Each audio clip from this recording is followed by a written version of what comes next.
whaatino e mawhaiona e umia ai so fale motu le lumanai. A fai fo i so fale motu o e sira fia mawhaiona whaatino ni isi o fuafuanga e whaonga aile equity o lo fale. A wani e misiere por kalame o le malu I fale. Ia fiafi o soruru taitasi le se fulu e te aile whaa. O le a e sila fia ai au wala e mawhai e ona e umia se fale motu le lumana ai, ma au wala e whaonga ai le equity o lo fale motu, e whaata wai se isi o fale, le pora kalame o le malu I fale, ia fiafi o asorulo vai aso taitasi, se fulu e te aile whaa.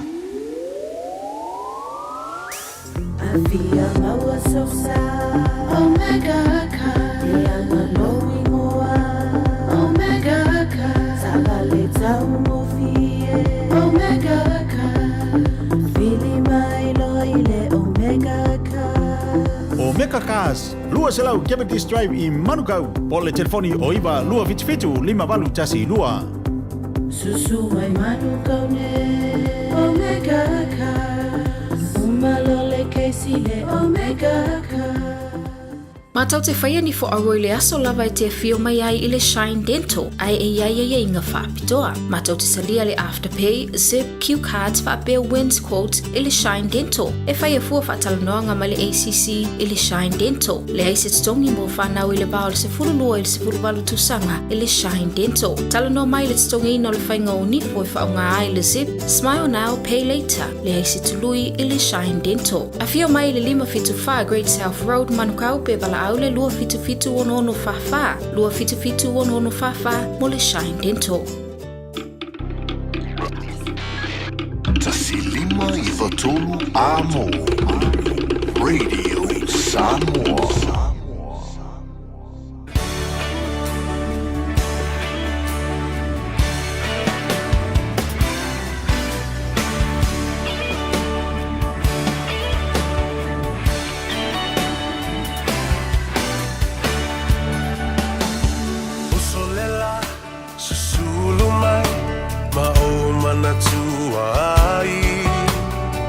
Samoa le nu'u o te nofo ai Pe wha pe whea na ngalo atu o I lewa ai Samoa o le penina o te fia I ai O solela susulu mai ma o mana tua ai La Samoa le nu'u o te nofo ai E wha pe whea na ngalo atu o e lewa ai Samoa o le penina o te fia I ai Rangi mai se matangi Se momoli atu ai Lo faila Samoa matalasi Angi mai se matangi E momoli atu ai Lo faila Samoa matalasi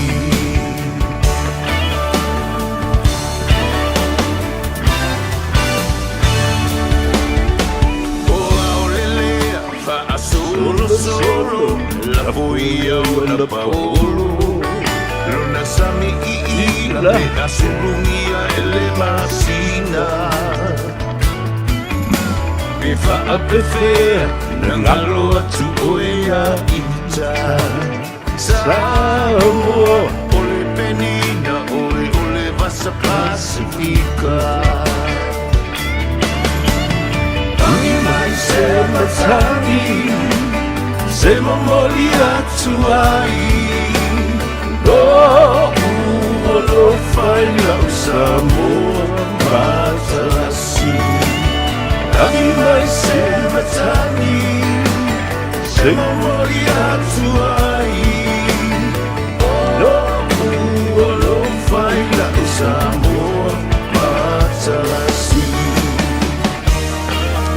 Ia, talo lava le pa ia mawalunga o le whaafonga tāpua ia mai se fo i au ewa e vanga ma le sila mai moa. A Samoa mai tulu inga e fia o le larulangi.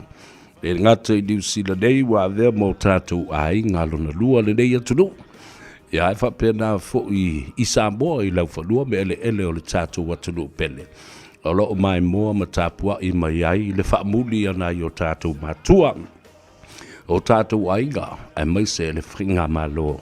Ia mo tātou teitai o le atunu, ele ngate teitai o le atunu au teitai fo i o e kalesia. Ia ai mai se le malu o Samoa. Ia o loo tu i mai le muri papanga a o sa ili malo tama whanau o Samoa i atunu i fafo. Patalofa ma le nganga whaalalo ia ma le whaanga e tia foi ma le langona whaaftai i le atua. Ua toi whaia le nei lau lau o tātou toi pe nei ai tātou whailoa i foi i lumo le nuu ma le nganga fia ma le nganga whaaftai lumo le atua ai le o tua le nuu. E le o pu o mala, na o pu o manu matala o manuia. Wala o tātou tala no ai, ma sangi ai, male fifia. E le nei aso fau a wha popo i aso lo tausi fua, ia ma se malosi fo o le au o le nei. Ua tuana i atu fatia, ia le tulanga sa iai le aso maloloa na nafi, ia e maise fo i o le sapati, ma tāpua inga. Le aspa i o le li i watua na i atu. Sa au whaala le lei le atua i lo walofa ma lo wanga le lei. Ua e whaatafa ai ia pe au vale. Ai e whaamoe fo i pe au langa vale. Whaafetai le atua. Sa au whaala le lei. Whaafetai teu malo. Le ai sisi upo e siri atu i le nganga whaafetai. Ona o le alofa tau muli o le atua. Ilona nu, le aiga o le atua Samoa ma Israel. Le atua o apere amo. Le atua o Iakopo, le atua o Isako, le atua fo i o Samoa. Ia, whaaftai i lana whaamurianga, o le ua tātou toi wheiloa i ai ma le nganga whiwhio ma le nganga whaaftai. Upu masani, ia, e le mawhai fo i o nā lulua walape o la unga ai maise. E le mawhai. O nā lulua le iafe atu i le atunu, le tāwhatolu o le tātou vāne nofo i pa ia ma mamalu wha le malo, pa ia fo i pa mamalu wha le anganuu. Ia ai ia matua le tuu, ia te utou le au whainga luenga tutofi, le pai sina o le tala le lei, le ainga sa le vi. Ia, ai maise, o le tāpua inga fo i anai tamam tinama tutua o le atunu, tua a sina i maota malawa, ia e maise fo i fale o tangata matua. Ia, whapena fo i mauta ngase. Whatalo whapitoa i le whaafonga mai, ia, ma le tāpua inga fo i lau fionga i le tamao le atunu le teitai o le tātou malo, lau fionga i le li i Palemia, the Right Honourable Prime Minister of Samoa, Honourable Lauli le Maria Toa, le ua tea polota i vau Fosi Schmidt, ia maise fo i le wharetua, the First Lady of Samoa. Ia, no whaalo ma le ai ngā rei. Mai se outou umalawa, o lo outou wasu le ipuwai, ma li poi le puipuinga o le saunga le mu, o le tātou li i teitai. Matalo whātu lau sunga le li Palemia. Alo le soifua mwia. Tonu ma le whātutua i le tua, o lo ua amata o na fo istu langa le lei, ia, lo whaatafa ngase ma le taulia o le unga o le whala. Ia, whaapena o na whaauau. Ia lofa ma le pai atu o a ao ma whanawhana whaamalo lo o le tātou matai siri langi o le fomai o fomai. Ioe, o le tau la sea o engata i tau la sea. O fo kau la sea, ai kere a fo i meo mai fo i e am. Ka ki pinga o ka moiki mo le me va pena watu va fonga le tunu walanga o au na fo foma ia ia nisi na ma fa fano ma ia ia nisi na fo fore ale taula se o le matu ainga o lo utamba matu o le to ina ula vale engo ya so alo le tele mai fal fama sa monga ia na maliu na bala au ile tua ina ua selau maleono tau sanga o lona soifua. Kama ngā re whaia vai o le olo maisi mo ma kipinga skoi. Ia le mwhaina ngalo ai o tau tamam tina mātutua o le atunu. Whaafitai fo i tatalo, whaafitai afe mai. Ma amana ai le pulenga ia ma le au whainga ruenga a le Radio Samoa mai le asunga fua se tau le sa. Whatalo whatu le ngā Gagaifo Faiva o Samoa le a tau a savea le urua i ali i pesta ta bandi langi se yuli soalo Al Harrington tūmanu vau le bea i le nei fo i awa uli le asolua oka le tele o mea matautia le tutupu i le whai unga le vai aso. Whaai o le mkua i mō lali o le au a matema tonga po le lakapiliki i whainga. They are all heroes of mine. O toa umatangata i ana ta alo wa sao ale ngō o le toa Samoa. E leisi o watali e ngō fo i o le toa Samoa. E whamana tuai. Luana a whia mata aloa i le au le toa Samoa under 21. Ia le nā ta ua tele whawhitai le tāpua inga le tunu whawhitai la utou te talo ma le whanono manu ia e maise foi o tāpua inga le leit a wana te whau tua tu lava ma whata oto atu yo au tawha le lava yaso ma ai le ngangana ma ai la utu ma le anga ia le ngata foi le nā le tāpua inga whaata mali, tāpua i whaa tausala, o le tāpua i ngā tupu o le mea le nai whai le tupu o le tāpua i ma whiwhi mali, a malolo fwoi, e malolo wha tupu, e malolo whaata mali, a oko wawa i mea i e whai nge isi a wari i, a maka mai ai porkiki o mai ka longa o ka alo reanga, e ki ngang whea kula auli, no portino, a la e ka alo ia, Ioi, e whapena sia kako a mi o tātou tali e foi. O to tonga mea sa tupu foi le lava yasu whatalo whapitoa. I nisi o te tai foi o le tātou tunu.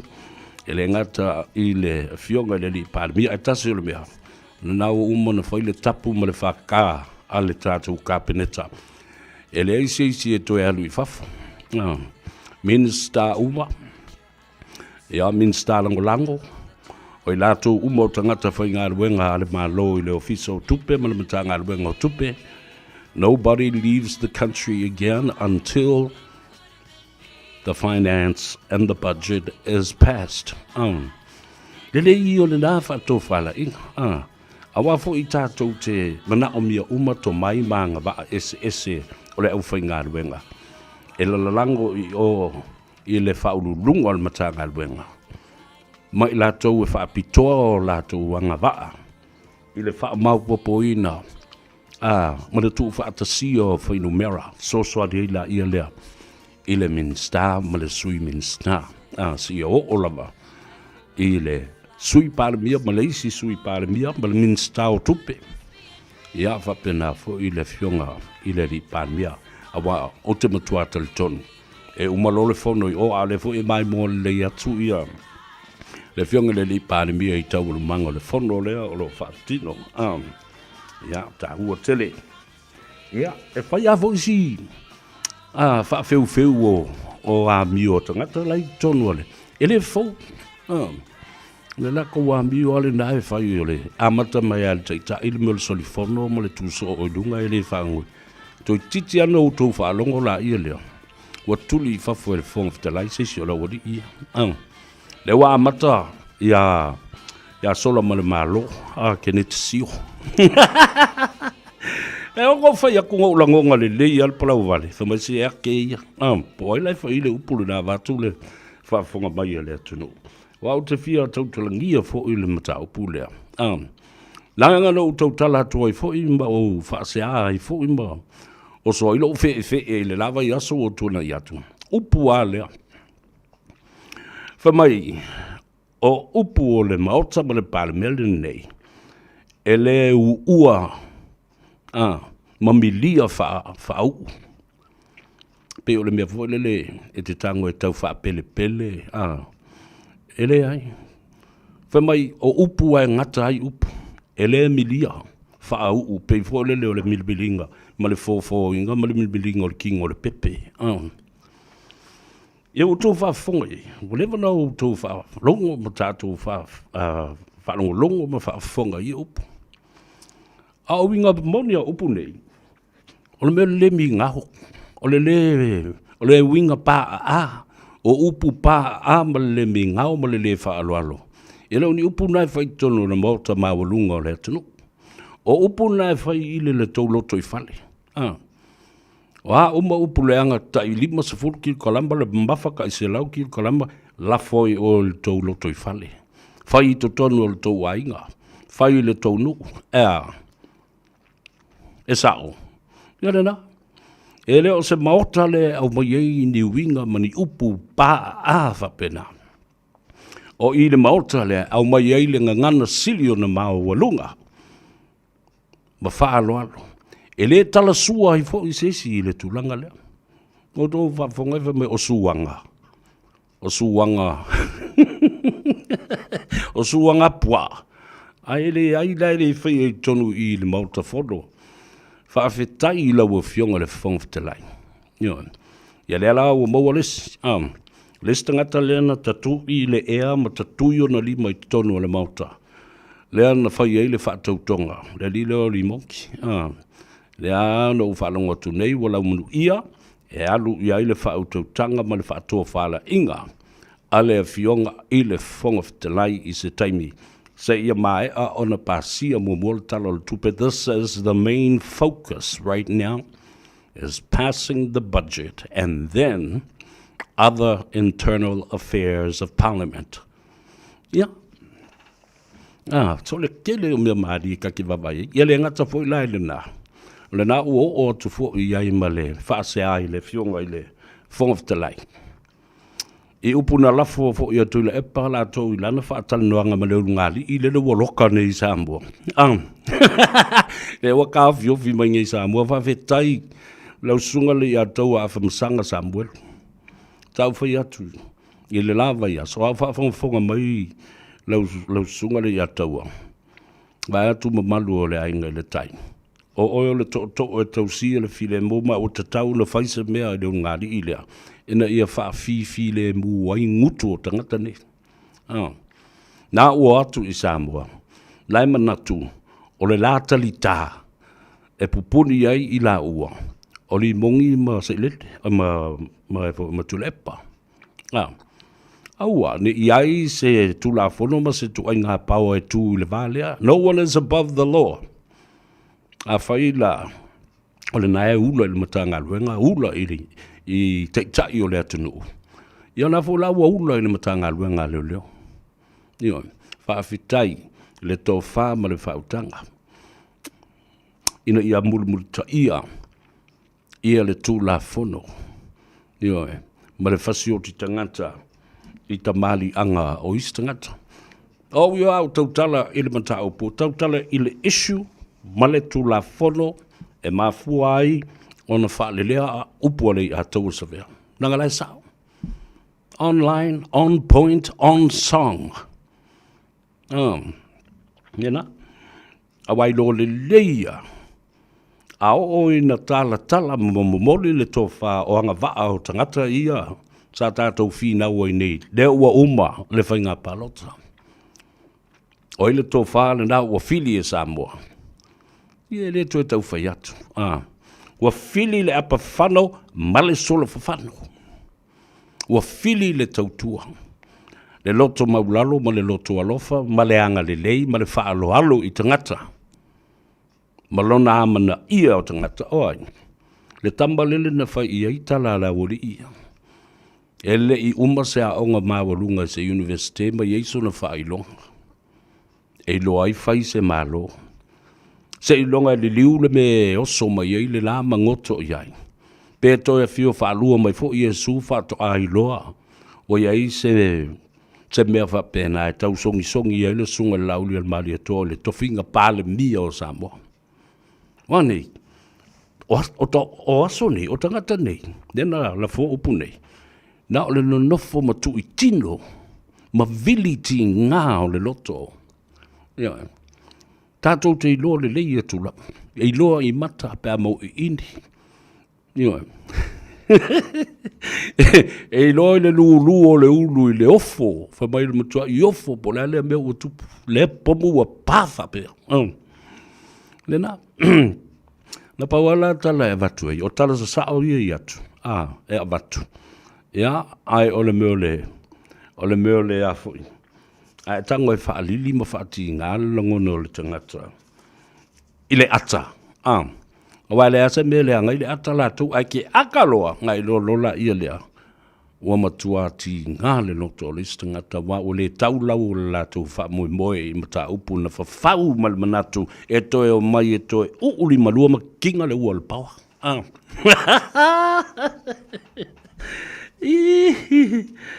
Ya le na le la va yaso ya ma le tal noanga foi ma le filo inga ma le fionga le li tai tai le li pa le mia ese le tele o mea ta ua na maua mai ai ma ua vea foi o se wha amnianga lava awa o le anda si inga se ngase mai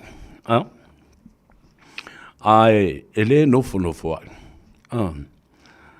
na te tali ia ava noa le lei e mawhai o na tali e tuai ia pangalia langa o loo ia ile official state visit a le fionga le li pandemia au le a lo lofi mai ia te yo isi manu pe o le fionga ia vavasa mana ia Winston Peters te ava ko le mai pandemia a la fia sau ia mana ia tele ia tala doanga le na ua fai o ia na whapeolele i whailoa i alo ia ma le fionga le li pandemia Christopher Luxon e i se teimi ma le tai au le ua ta pena e le officer le foreign affairs ma le officer le pandemia ia whiutana inga e mawhai ai o na whaatino le ulua i asi singa alo ia wha pandemia a le fionga i le li i pandemia o Samoa a le fo ino o mea i ai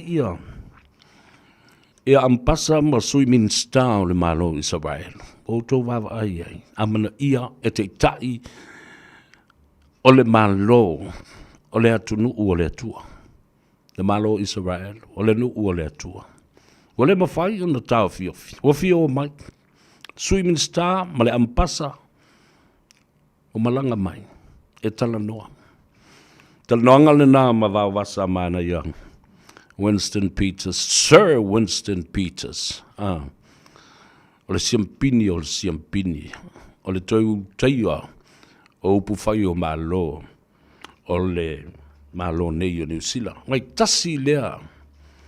tasi lava lea, te itai e whai, whaatilo lau mea i ai, i le au whai polokiki, ma le au whai upu whai, o le malo New Zealand. O leva no masani fo le toina sa of so swani fo I ya vavasa mana ia fatasi le telenga ya tele ai Edwin Puni o I matou ma le sunga ya tele a welua New Zealand o le tofa ya lapa matamua o le tofa ya tuilangi seipele e sera o matou ni na matoa sili ona la lata ile fionga ya Lauvasa mana ia, Sir Winston Peters, ma whasoso ni ai, I le campaign fo ia se tasi o tātou tua whawhine, a senati Lole Taylor. O tō wawai, o mātou nen tutu whatasi tu o le campaign na ma tu lai mai ai, o le Samoa ma le Pasifika mua lea. Na tofu I tonu iri, I le New Zealand first ma tu lai mai ai o se whaipule. Le la ino fatu masadi tele foi teimi ma te tala noa ma whaasoa ai male a fionga ia vavasa mana ia le la ua tonu mai lava I le mata upu lea o lo la ua lunga ai pauale ese esenga ona o le mata upu le tau au mai nai o se mata upu le lei ai ta tau ona whaatu langa le lei le ala fua I le ala o mea Wa mana tua le se senga leo le mata upu mai Efeso Collins. E se senga le na ia whana na Efeso Collins male a fionga ia tuyono, te anau tuyono. Whaipule I o le Greens, langa o le Private Members Bill. Le na tusi e uso ia. A o le I tu malo le na whana na Jerome, whana na Efeso Collins. Ai o le mele tau mo whai atu e tātou le e eile nganga lango e le mata upule ai I a sao o na whai. O le mele, it's a petition. Na paua le se senga. Le ala o le o whaatasi ma Samoa. Le o le o na o Samoa. A ua tawa o whai mai ai ia le Pasifika atoa. Le ala toi titi uma le taimi e te tawai o na lava ni saini runga le petition na. A le a tātou tilo atu iai. E le o anga I tele mai e ni tangata e whai le mea lea. Because it is a petition.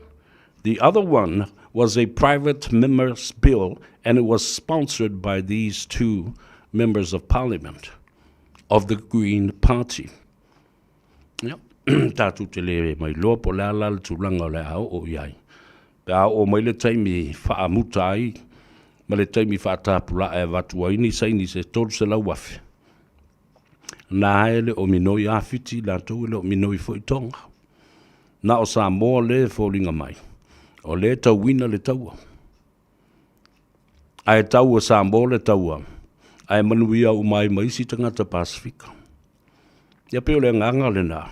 Ai te tau fo I o na sila fia le lei fo I o tātou te tai. O le te tai leisi te tai.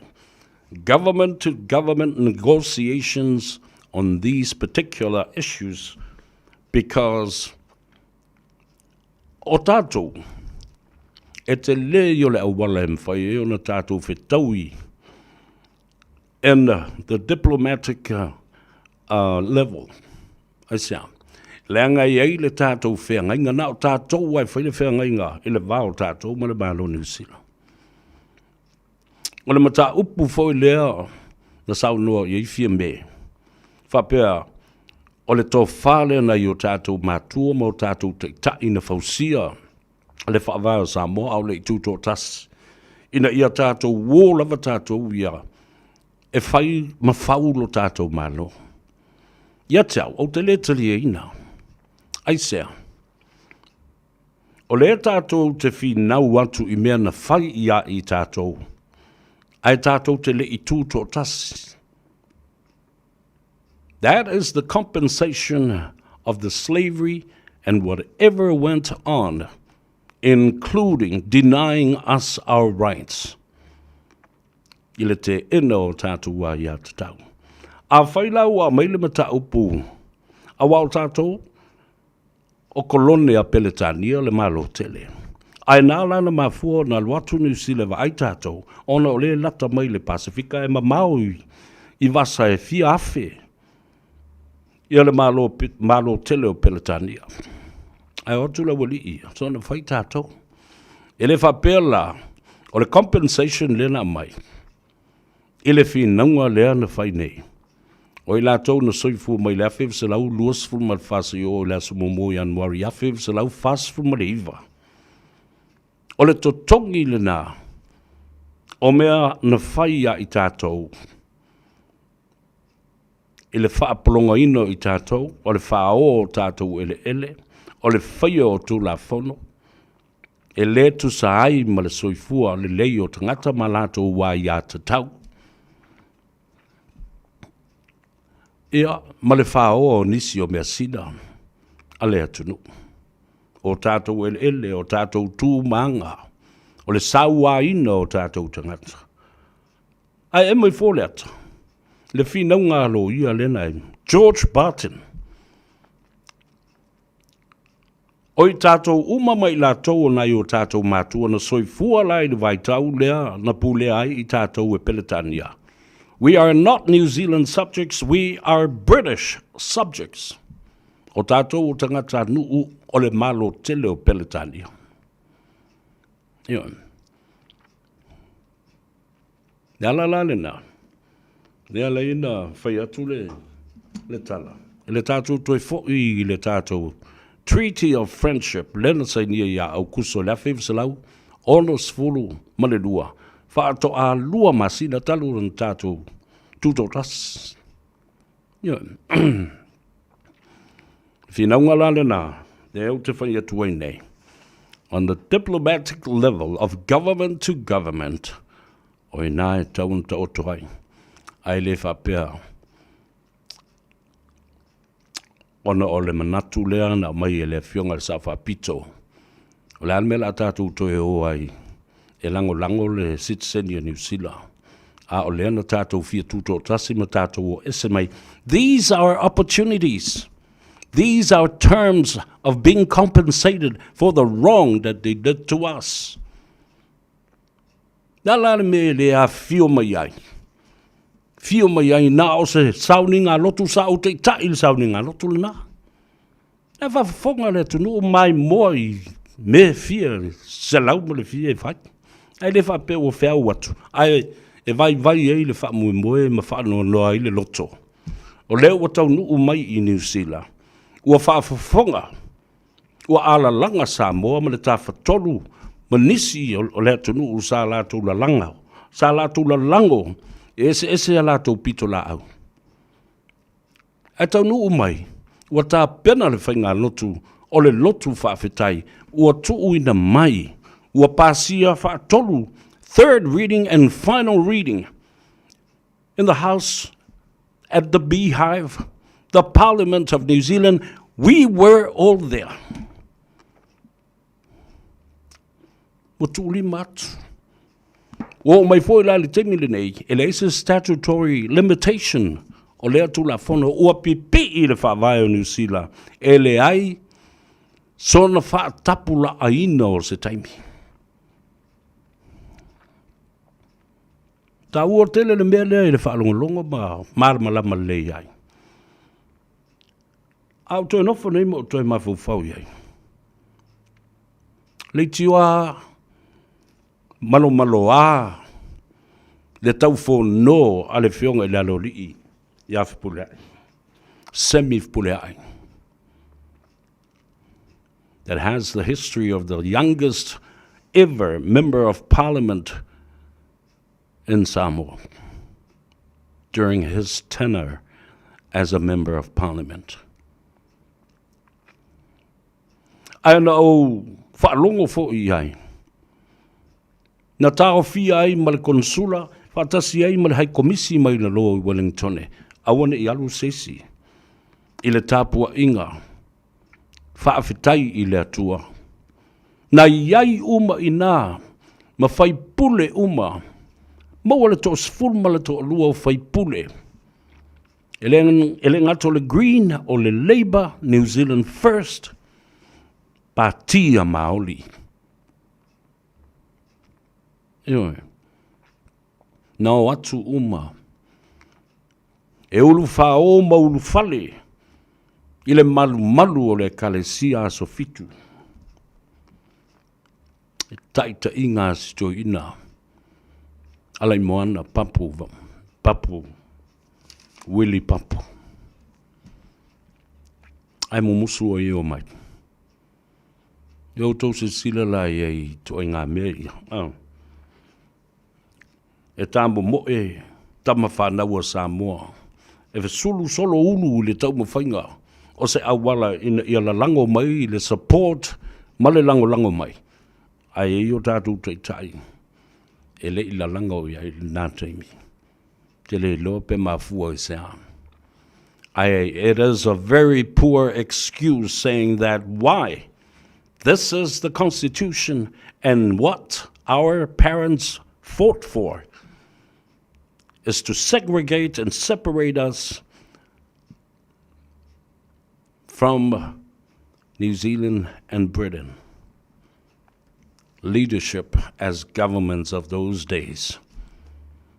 Aile mafau i le whaamurianga leana toe sa ilia tangata Samoa wa fiu e atu foi pa wa leo le tala leana alai o na whapele i aise submission al malo Samoa na whai al mta upula nei po se submission al fast oina li dinga al submission ale ale whono fau tua le atau sa vea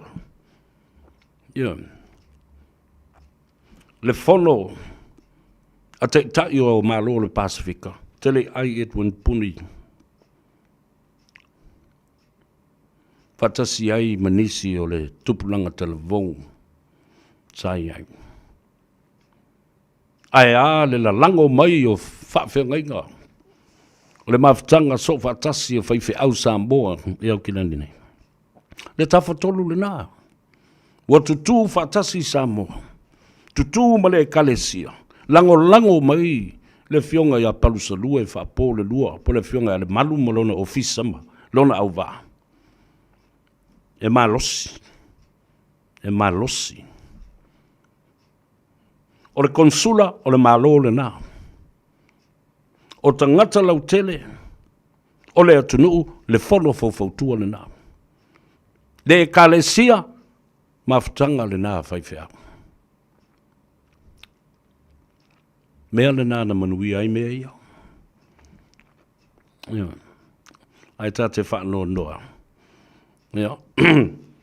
A wā sa whaafonga ma whaalongo ma ustai uma e o lava i le fionga le li pānmia i le nawa i tau te loa. Sa whaaloalo tele i le fionga i sa whapito nā laiona le ona tu malu i a sono whina ngalo. Ona o le awa i le tiktai o le pānmia o le malo. Ia wā ana whai atu nei ai musu ia, ai whapea ia palusa lue ma tole fua afa masanga, whamatala, o le hai komisi le loi Wellington. Le ai mau ki o pe lava i o lango sa vea la te, le ataua la te tai tono le kalesi, io e tūrunga le pule laa le ai. Kene meo le loku ai alu, la unga lunga le pule laa papu. Willy papu. Awa ana whape o atu. No wingana na saua fia me whama wala vili mai lo ia palu. Palu, ta ai ro whala ma teu whali leo watu mai anga i Samoa. Tō wawa ai lei. To le fua, ta pena malau atu mai ta pena mai luatu lo i Samoa. Awa e whapena ale mena na ututilo ai. Wa ta ua i leo si ustai o nei tamari i ma nei tai. Ona o le wa ai. I le tūlanga te tai, o le fionga le te mai tai, sa o whaapito sa pāle mia le nā taimi. E ui a o lātou na tuuina i ai le whaamanuanga se e ai e whaatumutumunga o le malo le pāle mia. Ai sa awa tele i ai, ona o lana whai unga. Ai o te matua le loa pola me nā leina le sau. To lend a helping hand that reminds you that the leaders of your country are here to support you with the effort that was put into fighting back to get our citizenship. It was rightfully ours. Ia lena, tau whaamamla manga lena o isi vaenga i o mata upulera, langa o lea sa auto silsila. Sa tau la mua ile a tau savea. O a tātou talinga malo ma talinga whono. E lei se tūlai. E o whatu sa ola talana. Ai le whapea o sisi tū. O ai au mai e whaile. Le tautua i a Samoa. Nā le o whai tala mai o istangatu. O na tiai mai lea ma tu la whai. Whengaui ma whiato le alala. Le tō whā le atunu. Aoi. Who picks up the pieces? And that service to our people. Awa. Life and mentalatus. When you are in the service of your fellow man, you are also in the service of God. A woto yai le ngā luenga tau tua. Mo woto uso antangata. Woto yai fo i le ngā luenga e tau tua i le ngā luenga le tua. The service of God. Tātou se e mai la ia lea. Whatalofa i lunga le tātou apio fōringa. Paanga masani. Paanga tō tino. O uso matua whawhine. I lunga o le tātou Facebook page. Ia whapena fōi. Ma le tātou YouTube channel. Whatalofa ia te oe. Le uso ma le tua whawhine. Vito Pau tawali i tua i malo. Ia whapena fōi ia o Samba. Si maile, tālo whalava. Timu Enoka. Alol sai fuamanuia. Sefo Nicolau. o le sunga ia peni a mina ale fosio, tānu whalava ma lolo soifua mbia, pele tanga loa, ia, o le sunga ia, oi leo, tālo whai, le mitso, tālo wha mitso, ma lolo soifua mbia, o tauaro, mai mua mbao mai, I vanga SS o le atunu nei o New Zealand, pena fo I Australia, e tangata, na whao o mai lana meli le vai asu la stonai, na seima vai atu nei. Ai, e nofo I le lo, le sita mai o ngā ele fo I le pe le motu le lalu I for South Australia. Le whaingoa o le te volo, o le motu le te volo. Le ta ua nei o Tasmania. E ngofo ngare ke volo. The Tasmanian Devil. E nofo le ngare tangata le malona ainga. Nga whatalo wha mai. O whatu e nisi Samoa tau te nofo. Wha e wheo lolo. Wali u ke volo I marisi Samoa. E ala ia le au ke volo le lua loka mai Samoa. Te unu ngari I fo le tofi lau. Sulu I fale ese fia me. Saipa ia. Ia po sipa ia. Sipaia, Fortino, talo falava Fortino, tua fine, ia wapea fo Erolindi, ia le sao la fo I le tātou ainga, ma le tātou ta māmatua, ia masoe, ia wapea fo I tui māu lunga, ma lole soi fo manuia. Kāwhi loai. S.J. Moores, talo falava from Sydney, Australia, watching you. Famuina Milo Tole Foa Tulanga, watching you from Wyoming. Koka. Ka ima maofo ile mea o ia famuina. Alo vaftaile mafuta mai, tufal tato por kalame, ia emaneia. Oi talo failo uso pele, talofa brother, Malasa ili sanga and Rasela sanga mai Hawaii. Pe umalawa move to the mainland, pe ole sa ole now. Malasa ili sanga. Ma umole uso pesele ne o Malasa ili sanga, ma Yale University Hawaii. Ia, e se ale me fai mai fika isi Samoa. E se foi me matita alotoi, a le tata le night show, I me ta musika, wasisiva. A wo umersiva na, ia umore show a PCC la ie, a wo mao, ele BYU hit show. Se si vai ma papalangi, ma whaafianga, fo lele, I mea lava tau musika, leo te vavai atu. Ia, olo wha wapea, musika, lea fo I uso, ma whana le mawhtanga. Ia, ele ngata ele nā. A o totolu o le misiona Samoa. O I matopo I nei sa, feso soani I le whama popo ina o musika, a le kalesia. Ia, e maise mo le misiona, the Samoa Apia Mission, o le sunga Malaisa Ilisanga, o nei Elder Lavea, o le sunga ia sua, Lauvale, ia whapena fo'i le uso mai Hawaii ia Elder Keenan Kanahele. Ia vai lai le tele o tausango o vai. Ia ma le tamaitai whaiwhi au tā lai.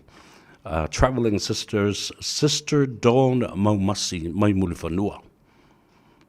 Ia na, tangata na tu whaatasia le tele o pese ma musika. E pepese ai ia au whai pese a whaiwhi au tā lai. Ia lo mātou vai taimi. Pe a whaia ni konferenisi te tele, ia pe whaia fo'i. Ia ni whaatasinga. A li I mata mai tai whaiwhi au tā lai. A whanonga longo mai lal tele o whaiwhi au tā lai sa e le nā vai taimi. A o tō fia au a vea ma whasoa soani o le Palestine. Tua ia I le ngāruenga, a le fionga ia tangaloa malingi tia. Tama whaasale anga mai le fio anga o sale longa vai atu. A inga matapa auma, whale sala whai. Whai I langi le fōlanga.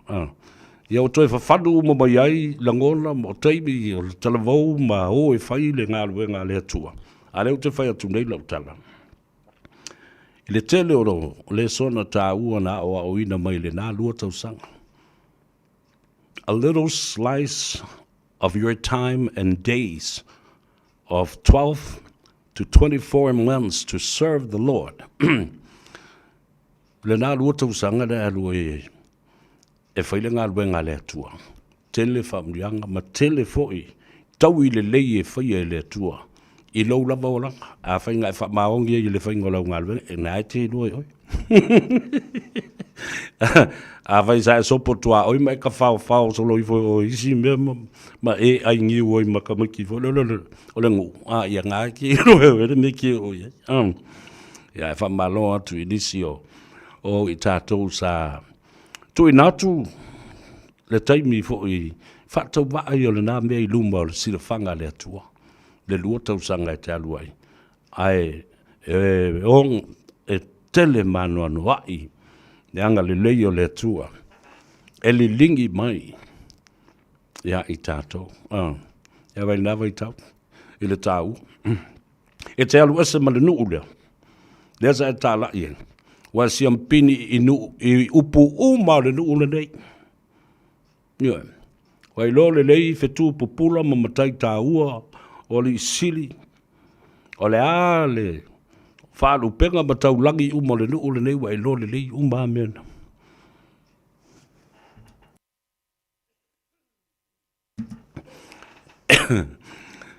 E te watu i leisi nuu o le mea la vai tas. A e no foma tusi ni vaenga o le tā ua upu o le nā nuu ma le nā i tū malo. Wa e poto fo i whatu langa le i tū malo. Langa fo i le te ulu fale o tangata. Ese mato i ino o le au sili anga ia o aso ia. Ia koe whaile songa wha mamonga. Le tusi le sona e tala noa le tusi a mamona ma isi mea. Ai ese le mea te tai e ia le tala noa. Sa o maua i fo i nisi o tō i ina mātu tua hata mamai ma le leile lātou tō wha i le nāwa i teimi. I lea fioanga ma lea fioanga ma lea fioanga. Tā buona. Ia, whatalo whatuai, ai ei whai au tā lai o lea lava so tai mai le ina ua mai a le ngā ruenga ma le tele o tau sanga o mawai. Ia, whai fo i o lātou ainga, na ia lātou whanau, grandchildren, grandfather, grandmother. Ngisi lai kifa solo i fo i Amerika o awa. Ia nisi, o la ia kifa i fo i Samoa, whai ana e... Whai ana e masani steini o le nuu nasa i ei ma lei ma e alu lei tō ainga ma. E toi sau e toi alu toi wha maan malama i rikengi o le ngā wāro. Mai alu ngolo i ngai e whai e lau ai tūma e polonga ia i ngai. I le ainga o lau whanga. Ia, watalo whatu ia Peter e Naliko. Ia, talia oa mai o i Western Park Village i Ranui. Watalo whaptoa i le Swalofi. O tō mua mo pule. Ia, le sunga ia talia oa, tui sa mau. Ia, tali malo le soifomanuia, wapea foi le vitelenga ia namulo ulu le ia taua. Haua i le vea. Ia, ma le tō tele o lau tō angatonu, o lau tō lipoi le laulau i nā, i le maketi aniki, tafa tōlu al tātou ofisa o lo ta pena i tala o whaamsinonga. Pea whai o lo ieise whawhita au li whapena i ate oe. Wala au lo tātou ofisa la vea i le nā, ia, tala o whaamsinonga i le tō whanamlau ulu, whonga mua o le vai maunga po niu, haua i le vea, i le fitu tasi, fitu tasi. Taftafa tonu au Georgie's Barbecue i le Aliki Market. Tango e tusi le lalo numera nā. E te loa le lei e te mana o mia le visosani. I le tāpe na ina le lei o se tala o le whaamsinonga le utu a inga ma le tuu whaatasi o le ngafa. So tanga ma whaia. I ngō ele ma vaitafe ma.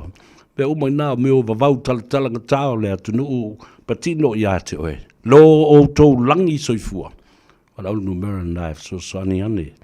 I le ngase o ainga ma ngase wao. E le si mauta ngase la ui ia.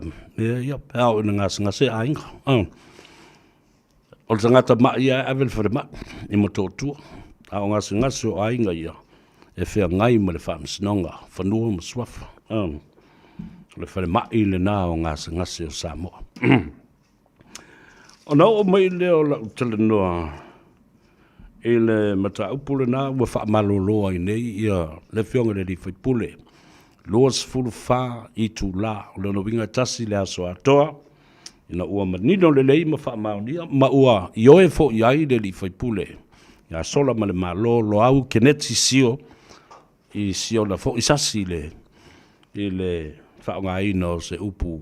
E le tala whengai le ngangana ma tonu ma le no fuanga i whaatino ai. Ia nasa mai a fo na whaasifo ma whaato ese le form te lai a mese le malu le mauta. Ia ma whaau mai le nā mea. O le mea tau na whai. Noi. Au ne tu whauina. Pe i titi whapenale upu pe ia whai se ai o mea nei. Ka whataila o whionga i le form te lai le matala. Le whailau tusi le whono malau tu au whainga le wenga. Ia. E tau ana whai i eini mea. I lauri ia. Ka pena e te weli mongi wa tau o matua oi tono al mauta. A le ae whaila ua amio le na. Tau na suinga malia la ua amio le nei taimi ma. Su e ni upu le leima ni upu fou. E whai ei au fō la sanga i luma o le atunu. Ia, nā la alu tau whate ta i pēa i mea le anga tu le epal nai whai mana upu e lafa. O le tau whawhewe. Me tau huna i eise tu la whono o winga tau o loa maami o ngā whaipule. Stop threatening other people in the House. And this is not just a member of parliament. He is the deputy prime minister of Samoa. Then if I tala tu lepa. O le maliu tu au tātou te maua umai ala wali ia. O ia ua umo na ia whaatala no ina le to'lua muamua o toi lupe. O le tamaitai ea pe whaisona. Son whailonga lo ia. Ia wa uma fo ina na ia whaatala no ina le stolua. O le li ina o toi lupe, wai whaingopu, o le li ina. O si au li ia. Pe lua e pe tolu ona to lua, a vale li ina. Nanga iai ia tangata whapele i tonu al palmene e whapena la to wamio, tau sensila.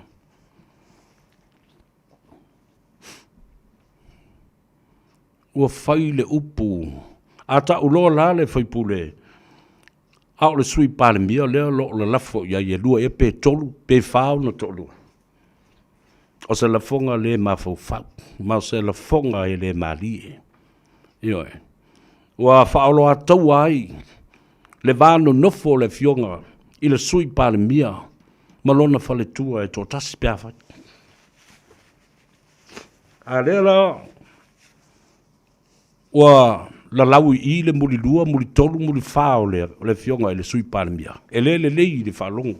Whafonga le i Samoa. A wai toi anginga le mata upule nei lunga. E la u whamanatu I le fionga e le fong of the light. Ai whai I lunga le social media platform whalongo Samoa atoa. Ai le I asa Samoa whai I se tala le mea lea. Nea lau umuna utau tala tuai. Male I meli o le alele atu. Whamanatu ai.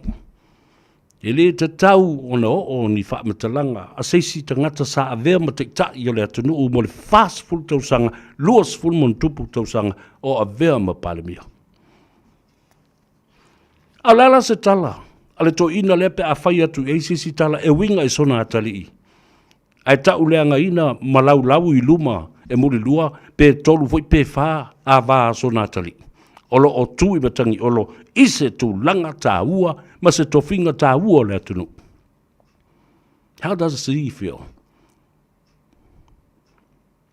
Yeah. Te mea le leile nā mea, o whautua ina. E te tau na te ngai ma silsila I le mata upule nei I langa e ulangia ai. E a la le wā o le sui pāle mia marona whaletua. E misa le au, misa le po. Yeah. Nea wa wha ino ai le uru ngā li ma whana a le fionga I le sui pānemia marona whaletua. Ina ua nginga I lunga, lona winga la. E se mea le na nā I po se mea ua tanu ma ufi wha manunga se. O sori e le tū la whono. Ai, O le fo ia I winga tawa loa al mota. E le anga vaa se fai pule. Na te whaia se a mio wha pena o le lua le tolu ni ana apa. Pero le wha fai pe lima. It is a moral issue. Ma o winga tawa loa lana. O me whai e tangata. E iai le wha vai. I mata upu wha kerisiano ma le wha le atua. Moral values and standards. And look at this. Te wawa ai e le mea watu wa ine iai. Ia le nau wharongo longo le tunu. I la fonga la ia whapene. Wale peo se ta maa matua iai sana whanau. Mani whanau alana whanau. Ala se whanongo longo. Ale whanau au. Ale sui pale mia ia toi lupe. Wai popoto mata maiti ua matutua. Mawhasiringia, why is this man calling my father a bigamist? Or a bigamist? O le whapertani ole na. O le mulidua. Why is this man allegedly calling my father that has 2 or 3 or more wives? What is our mommy thinking of? Nale mele matutina ua whai. Ua whatasina I whape I eleto ina lona to lua whai poipo o le sui pāle mia o le atu nuu o le malo tuto o tasi o Samoa. Ire me whai nawe ese malanga e ti ngā I eilo o mawhau. Ano so uso foipo so ta male whai I eile mea lea. Ah, le mea so le tau sa o mai lawa.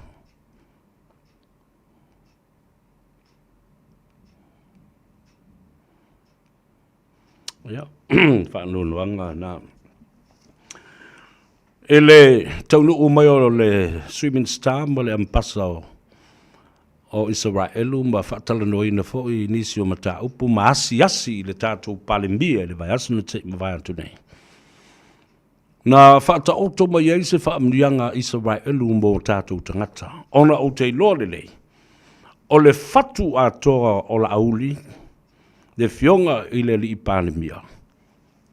O whato anga mafua whae le leanga. O atina e manuia I le atunu. Ia e pepese lava. Taunga tāle soifuanga, taunga tāle soifuanga. Aia. Warana taunga tā o le tele o tātou o loa. O au mai fafu. O lai titi o loa e ave fafu o tele o loa e au mai fafu. I to tonu o Samoa. A o me mawhai ona fo ia. O le tātou o nsa I e whaatino o tātou whaato anga matu umea I le ele. O le sau lesi tala le whai mai nei. For my times have changed. The new generation do not want to work the land. E mai o le talu fau ma le tupulanga fau leo mai ai. Wa mo musu e toi oe wha ele elea o lātou lima. Ina ia whaatino atina e ma whaato anga le tunu. Tua se sea I sini o le nā mea. O tātou mātua. E tele o tātou whanua. Ne mea la le nā le la ala ia na tupu le pisa. Ua tāti tia fua whanua o le tunu ue le atina e ina ma tā ma whaatoa. A leo mai o ista ngata ma tilo iai ma mo iai. Na tupu lo leo le mea le nā. Ua wha malosia lisi o whanua. O ainga. Ua mai isi company ma lisi ai ma whai ia lato wātinae.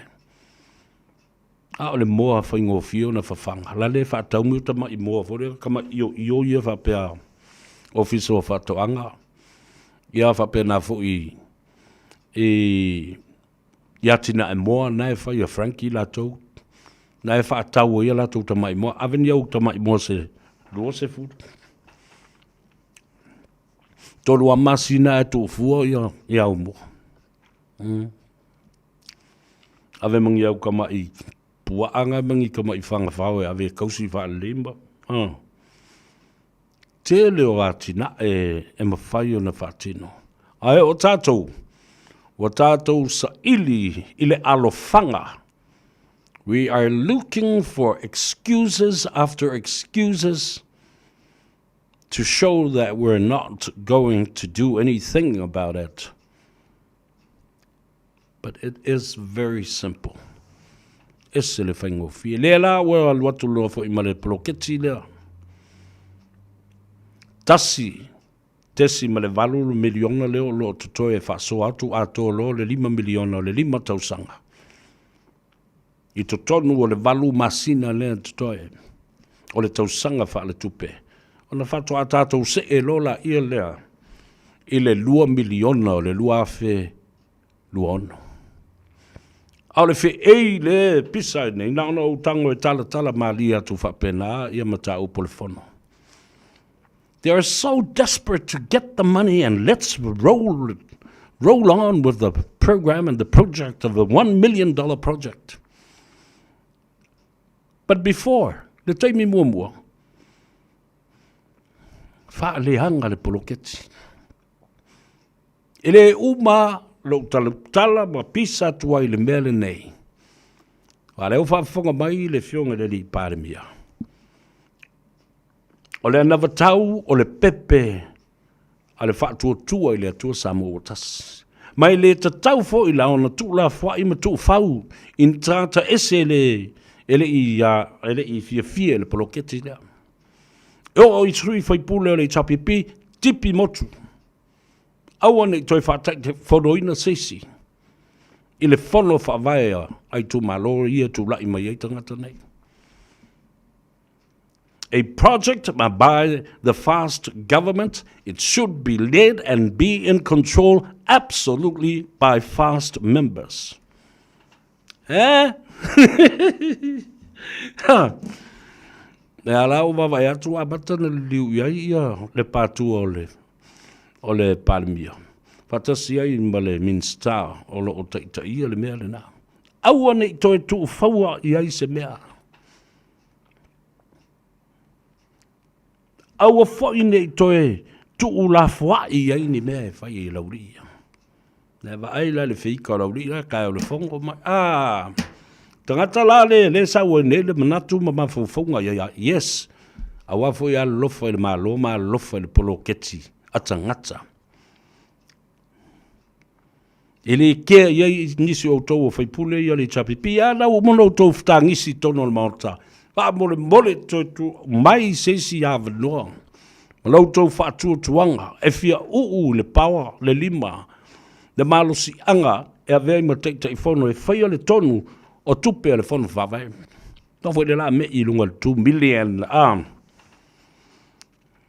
E mata utia. Winga o tangata nei. Nā tātou wō, e tāle pese a sa ili se avanoa, ia, tale noa tuai I te maitai.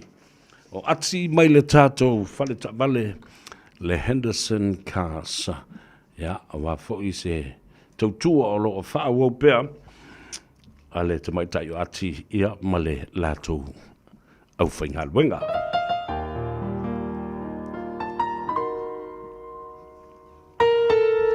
I love this song. Pure classic. Le auta Samoa, e te sei ai ina ua e manawa I launga ruenga. Ai ngā ngaifolo fo I Faiva.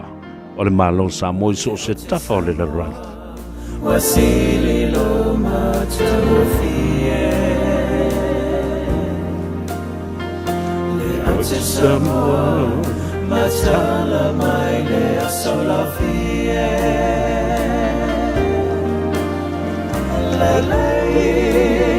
Lo sei, asili lei, wavane iupeti, mamanu aya melei.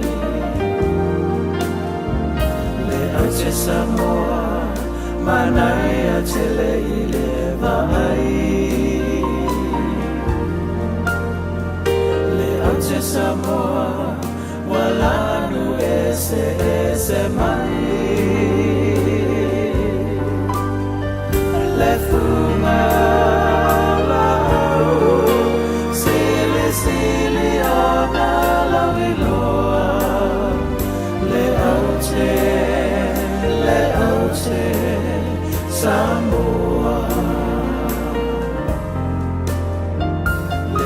Samoa e tele mea e au mai le au te Samoa e au ngā fo'i e whai ai vai le au te Samoa e fia i te ine matama le au te Samoa e te se ai I a wewanga le au te Samoa manai a te le I lewa ai le au te Samoa walanu e se mai le funga sili ona la miloa le au te Samoa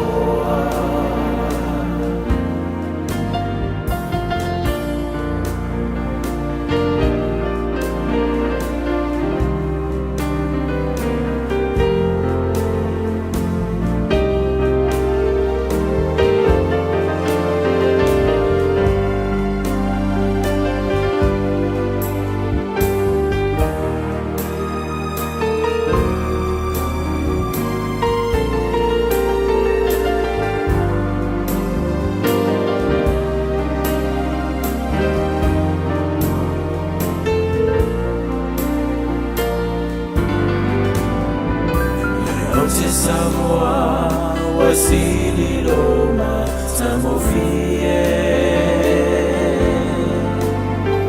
le au te Samoa matala mai le asolafie le lo sei atili ai lo la le wavane Peti mamanu ai au melei le au te Samoa e tele mea e au mai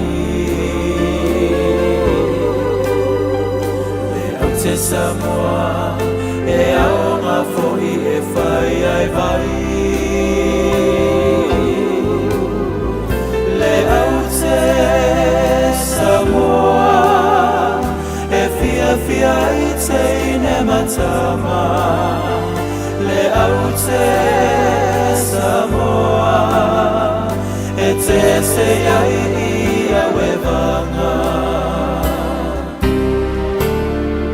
le au te Samoa manai a te le I lewa ai te Samoa walanu ese mai le funga sili ona la wiloa le au te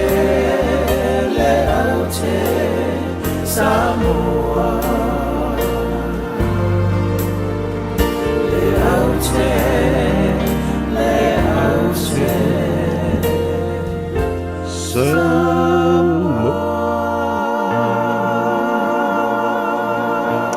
Alana, si fonga lo tua fine pele Ivona ho kama afa masanga poe la ulu.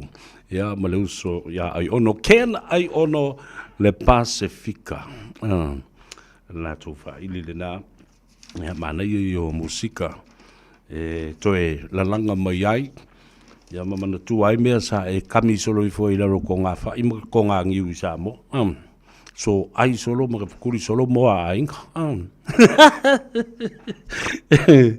atalo matu pa ia mavalunga sa mo ona tiute mo na Faiva le ne yaso o le wa Gagaifo to Faiva o le tatalo ina ia taunu umale manuia I le fale ya taunu umale manuia ma le saunga le mo fai malie lo sa wa alu le nei aso o te tele ti munga whapena fo'i o na tatafe a lia, ia, ma le malosi fo'i o le matangi.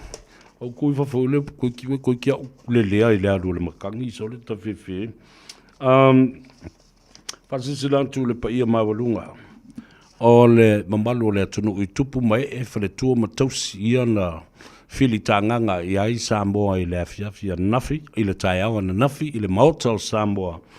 O le tātou whono, o le ua tālo I tui nātu mawhaatino I le aso whareile asau nei.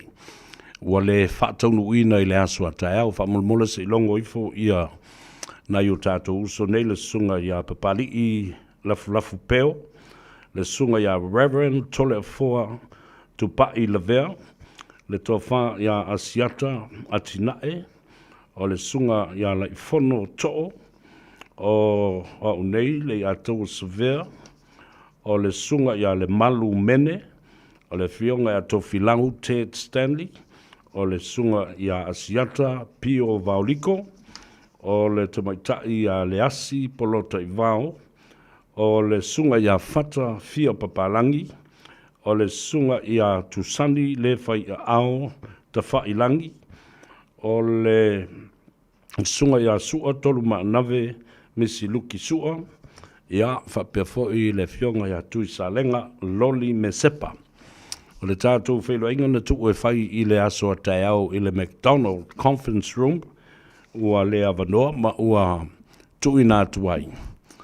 E a le tātou whono I le aso whareile asau nei. A mulmole, lau whionga le titi whono, ia, se ilongo ifo ia le totele o le tātou. O le au whono le nā lena whili mai nei e tō sfulma le tō tolu. E le mamalu o Samoa sa ia I le maota o Samoa I le aso ananafi. Ia. Longo aturei o le tātou whono le nā I a wautangia mai. A se tasi e whalufesasi lona māwhau ia mata upu. Bala aule a tau sevea le whailau tusi le whono lo whau au pēo na tau awe le lau le nai le whionga le teitei whono.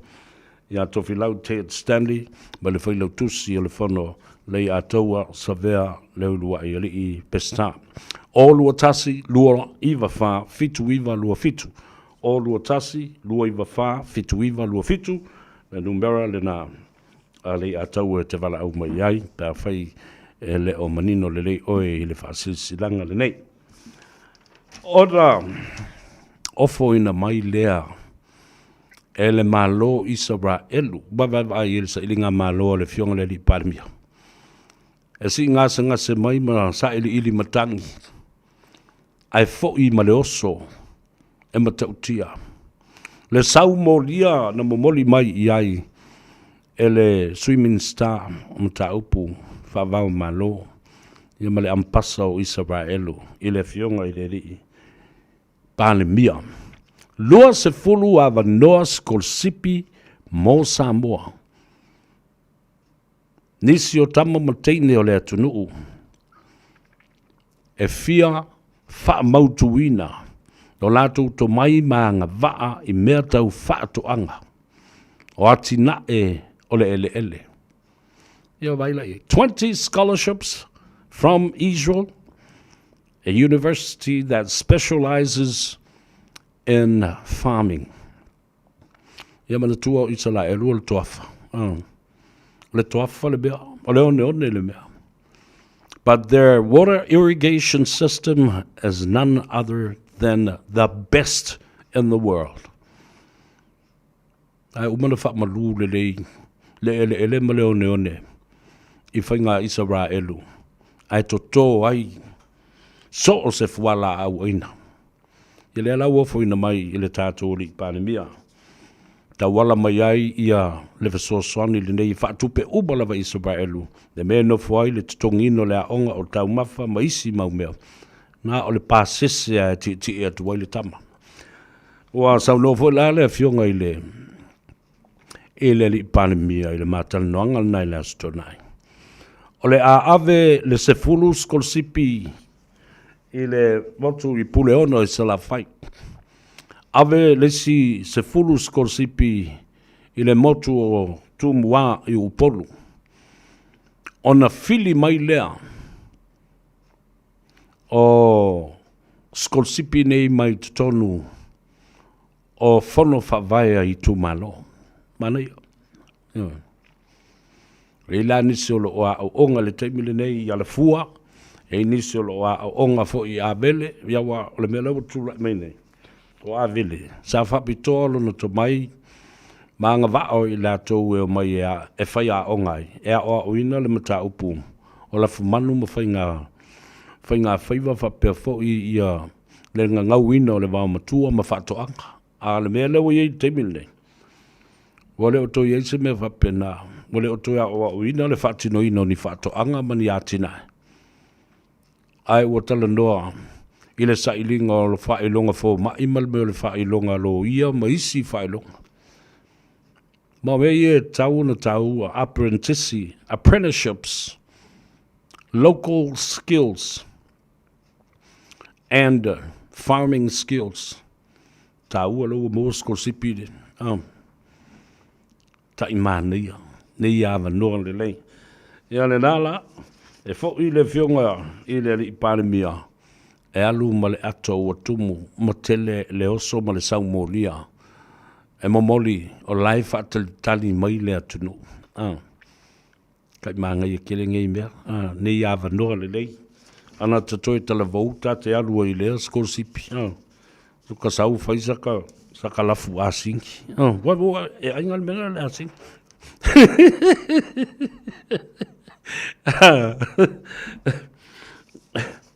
Ele tele o nei ava no. Ai alu ta mala ai ia talu si ia le fa mo I antu tau no antu le fionga le parmia. Ia o ia nisi o fa longo mai. Longo mai fa pe ia lo fionga le parmia tai fa fe tai mo le na me alo le na oso wa. Tau nu mai ma oi le tunu sa e si ngase a lewa sau male oso. Ta ua ia ale toi mata le lei. Tele yo vaenga ta ua sa o ia ia le ma fa to fa la inga fo I male fesiringi ai o le fionga le parmia. Ele ala wa mai manino la va le parmia. No o le taimina matu le 1 miliona lea. A o lo o iai matu malo le minority government caretaker a firme. Na whai ai le firme la na whasoa malana kabineta. E ave na le 2 miliona ia sa fata. Ai ave le 2 miliona e tu ui te tonu o matanga luenga SS le malo e pei o le MCO. Ia whapena fo I matanga luenga tuma oti e ai ia vaenga o atina e tuma oti po le private enterprises. Aia, paua mai lava la uli le mea ta ofi ma le tupe. Ne ai se mea whapena e whaia. E le whaia whapena se dividend ma se vaenga o le se 1 miliona lea. Pau le mea taua. Leo tu la I le whainga malo fau. O le mea tau na whai. Ia ave le 10 miliona I o e tufa ma vai le lei ia pāleni le lei le vai ngā waile na o sa whatalua ma sa whatas e a fia o na lau ele. Ma ona o ngā sami ma le ngā tai whale I le paulia ai ma le ngoto ai o le vaale o le mana wanui. O le ta whenga o au I le liti tai. E so o ato ai Samoa e maitse le atu sa fata se tau I si umu ma ngā I atu I mata utu ma le whanga. A whai fo e sau I leisi tu e a fia atu e fo I mawhale alili. O le mea la tau na whai. Ia malosi le tu mai o le malo. E whaatau teia whiutanga inga. The government of the day has to lead the negotiations. A tau fōne ai ma se sui o sa whata. Nai nisi sui la tau te poupou ai le tau wha le malo. Ina ia lofo I le malo. O amana onga ia te tau o na whaamalia ina ma te tau o na whaatino. O pisi nisi a company ma ta ngata taito tas o mea ua whaaleangaina, o mea ua lei loloa. Damages, compensation for their loss of income each and every day. And that's why it was important when I said it. Stop taking every day of your life in Safata districts ever since the Manawanui sank at the coast. Wha-mau-mau mai lalo, a whai o oe le tangata Faiva sa masani na maua lau, se lau limas furuta lai le aso.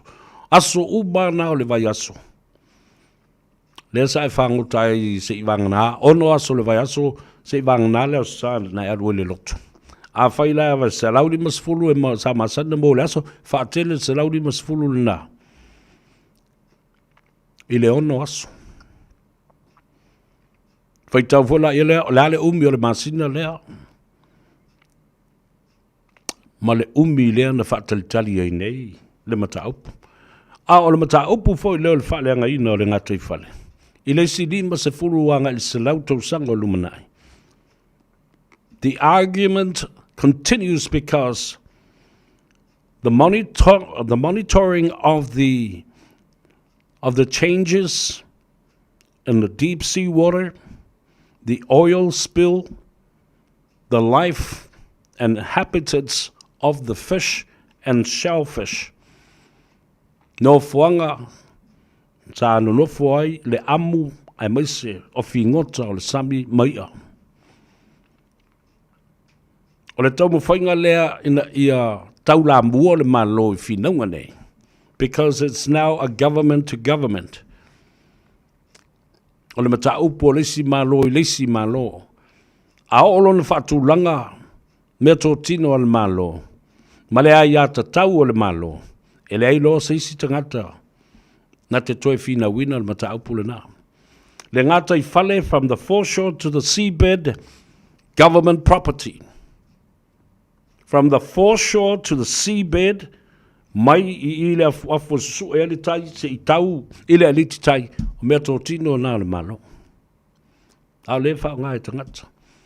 O le malo fo I ei, lana ia te tau, ma o lana tiu te tau avele na, o le tausia, o le saonga le mu, ma le soifua ma lolo ina, o le amu, ma le suasami, ma mea umma e ola I le ngata I whale. O le malo fo I la tau te whina wina ma ta upu whaavao malo nei maisi atunu, maisi te tai, ma company te tele e o lava, I le Defence Force and Military of New Zealand, po Australia po o lava. Watu e lala utala le na, au wale whaala ve lave sui o nuu mafio anga, I le matafa yoi patino I le malo. Awa, ele mawhai o nau tau whina wina, mei tu atu o le mea lea watupu. The aftermath of the sinking of the Manawanui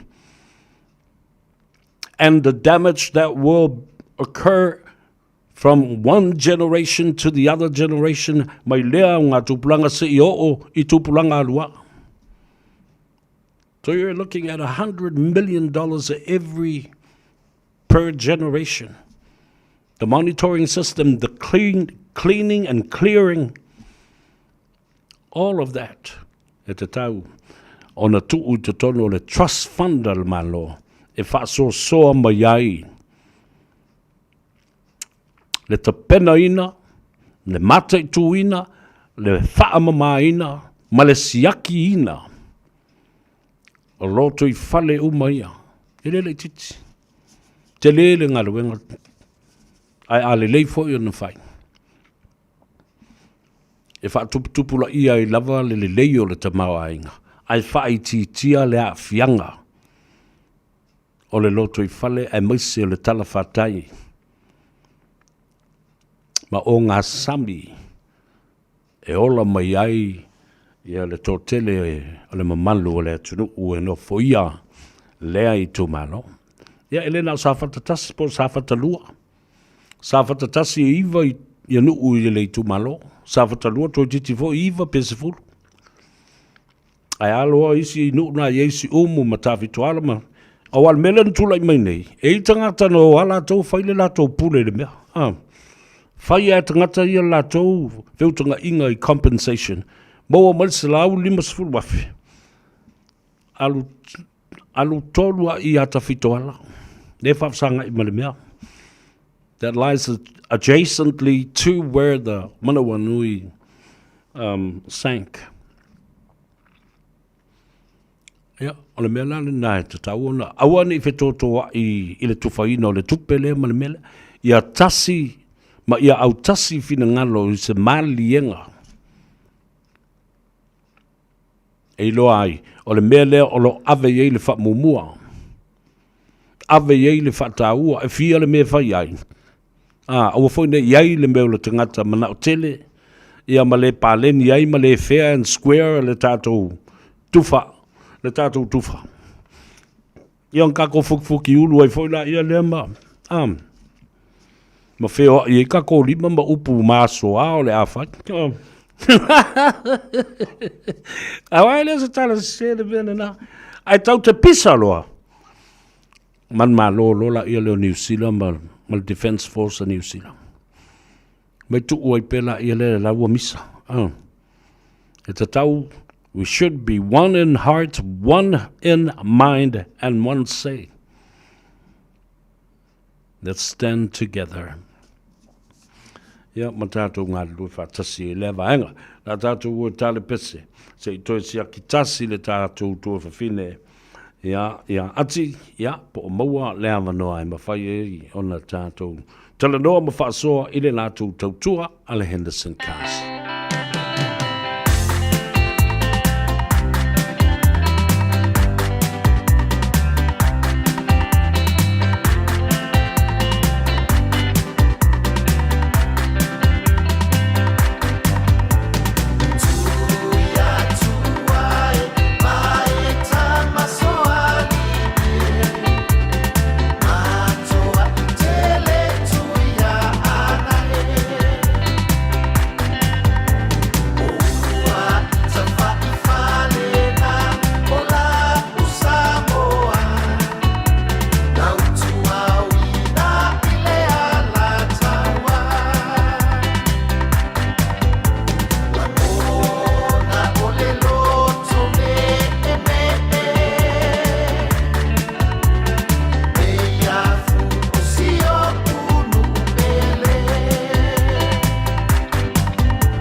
Silima i vatolu Amo Radio Samoa. Tasilima i tu. Amo.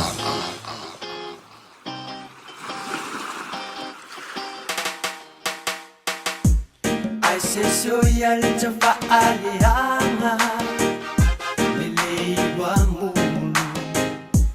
Maleleanga Boni teine matama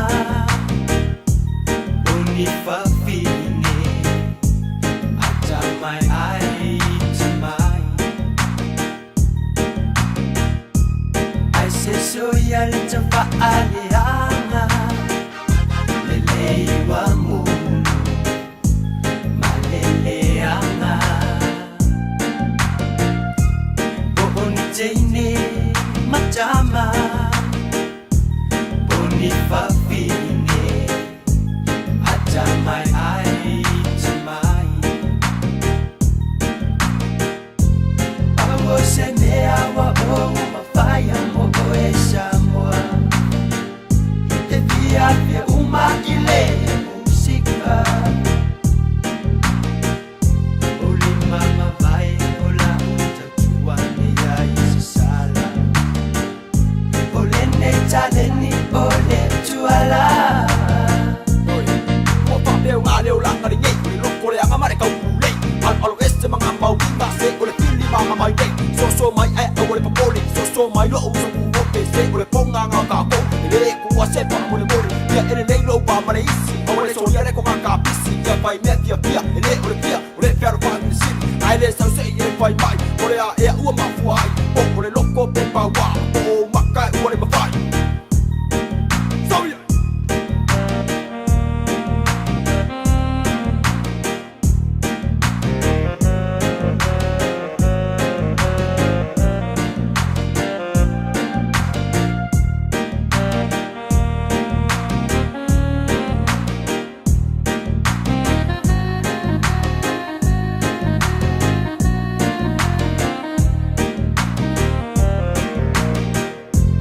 Awo se mea wa o mafaya mo o e Samoa Te via via uma ile musika Oli mama vai ola utajua ni ya isisala Ole ne taleni ole tuala Ai se soia le tafa aleanga Lele wangu Maleleanga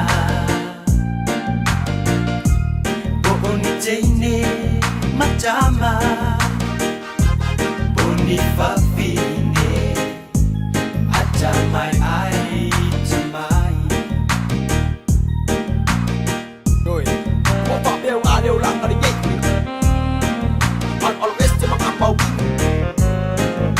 So may ay uli papoli Se uli pong nga nga kako Ilili kuwa se pa muli muli O papel nga leo lang ka rin O papel nga leo lang ka rin Hey, yo, what's up, Shadow? Where's you be 40 from, huh? From Falangay Nah, I wanna eat it. My friend.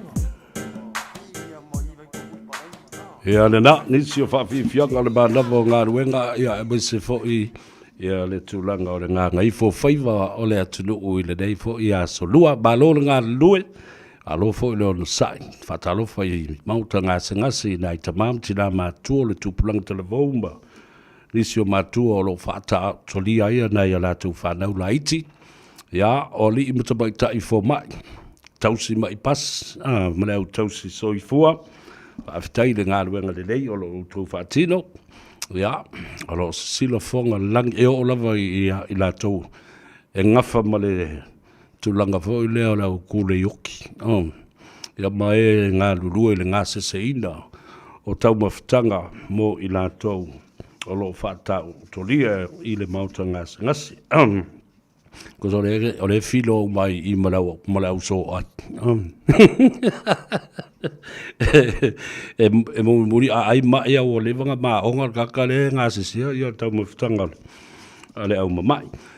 A veo foi le dei a manua, e mo moli tuai le wha malo ma le whaafitai a te utou I o lo ngafa ma le tausi o ta maiti, e maise nai o tātou ta mamti nā mātutua. I te tonu a maota malawa ma whale o tangata mātutua, I le whaingo fie le ngā ruenga le nā. Whaaloto I whale, na ai o whale le mantua. O utou e mafua ai le malosi o nai o tātou mātua. Le lei o na tausia mai le tae au, whai le tau maftanga, whai ino vai mafuala au, whai le kalenda po lea le taimi e tau oi na avele, to ina mana o le matua I le lana doctor's appointment. Ja, ngā senga o le uli, ngā senga fo I o le fiofi, ia maise o le au ki e pasi, a wafo I mana whatasi mai a, ia le au whainga luenga. Ia kau land whakasi mai lofo I mare au kawhau vale, mare au ki e pasi. O le aso sa asau nei, le aso lua le nao le masino November. Ia, mantua tātou te o atu le aso tofi po le asfareile le vai aso nei. Ua pāsia le tātou tala whatau le tupe. A Samoa. Ai lua la ta longa te tele I o le atupu Eden Park. I le aso sa asau nei. O le ata aloa I le Eden Park, I le Lakapiliki, the New Zealand Rugby League. Ya, o le ala a hostai I a tātou. I le talonga lea o le whanga solo nei. O le Pacific Championship double header. O le awhitau I ele Kiwi Ferns. Ya, ma le aua Australia. Jilla Rules I le aua tamaitai. Ma ea alo le talonga le nā. Spa lo ma le Kiwi. Ma le aua tonga le na tātou whaamola dia I le aso sana se I mawai atu nei.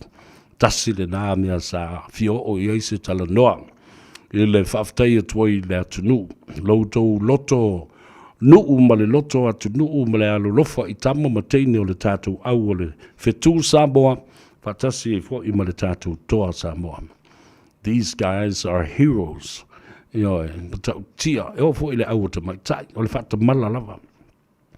Ai le I tu umama ina I loto o tama Samoa, le toa Samoa, ia le talonga le matonga, langa e matua puluafi ve vela vo ia tonga. Te te le tino latu tama, ai malo losi fo I le tamu moe. And they are well prepared and they are also very, very fit, the Tongan Matemaa team. Ia, a mai la whaafeto ai mau a mea Samoa. Ngā le kakangi amalo yafi mea na vai. Le umbia, ia e suru aku le Samoa, le sitoa Samoa, kakao le polo. It was just a wonderful game to watch. And it was a clean game. Ia, wailo le iafo e tonga e ula vale Samoa. Lo fo I Samoa, e le tu umama ina fo I a tonga mel whatautino. Ai o se tālonga mātango fie na mai moa ma wawa aile na rolangi. E maise I lātou e pele ia I lātou le whaatulanga ina o le tālonga o le lakapiliki I le larolangi a tōma New Zealand. A o tō whafonga I commentaries ia whapea fo I a tala tangata I le au whaasalalau. They enjoyed broadcasting the game and some wonderful comments and the commentary team about the performances of both teams, especially the Toa Samoa. Ele tātou au esel matautia. Na lalai mai mua mai, ia mana tuala o tālonga nei. Ia, e umatu le tālonga nei, ta ape. A le toi wha sili ai se tupe wha popo I luna o le konkalate tamata alo. A le o le nafoi, ua toi extend ai le konkalate. Mo seisi tupe tele lava. Mona I tama nei, nā nei e tele. Ia, kon kalate isi e tunu o larangi, awa ele o yaima se tama Samoa na au mai, pēna fili mai Samoa, I le tamilu sanga le nei. Watu le whamalo, ma le whaaftai, wa le malanga I fo I ma le swimming style ta alonga, mala manuia, ina ia fia loto tangata. Sports and Recreation, the Deputy Minister or the Associate Minister, the Honourable Fiu Fa'olatane Bonifacio Massa. Sa nofo lelei o wale au sitai. I le whātonunga le kāpeneta ma le pālemia ma sui pālemia e to olua. E le ai seisi o le kāpeneta e toi alu I whafu. Na nofo lelei se I uma. O na pasia ma ta pena le talo le tupe. Ia, ona o fo se take me relax ai ma anga I fono fo I a fiai ia faipule ia po minsta po sui minsta fo ia po afionga fo I fonga ftalai e lua ia ma sui pale mia e to lua. E le taimi la leo le ta'alonga lea a tamaitai. O ta'alonga tamaitai Kiwi Ferns and Jillaroos Australia. O le a whawhiwhi ai nisi o alo lawi loa o le Pasifika I le tāleni o le musika ma le pese. Le sunga ia Josh Tatofi. Ia ma le li o Savage. Le si voi a li Samoa. Ia o le a matuai tāua fo ia whawhiwhianga. I te tonu o le Malay Eden Park.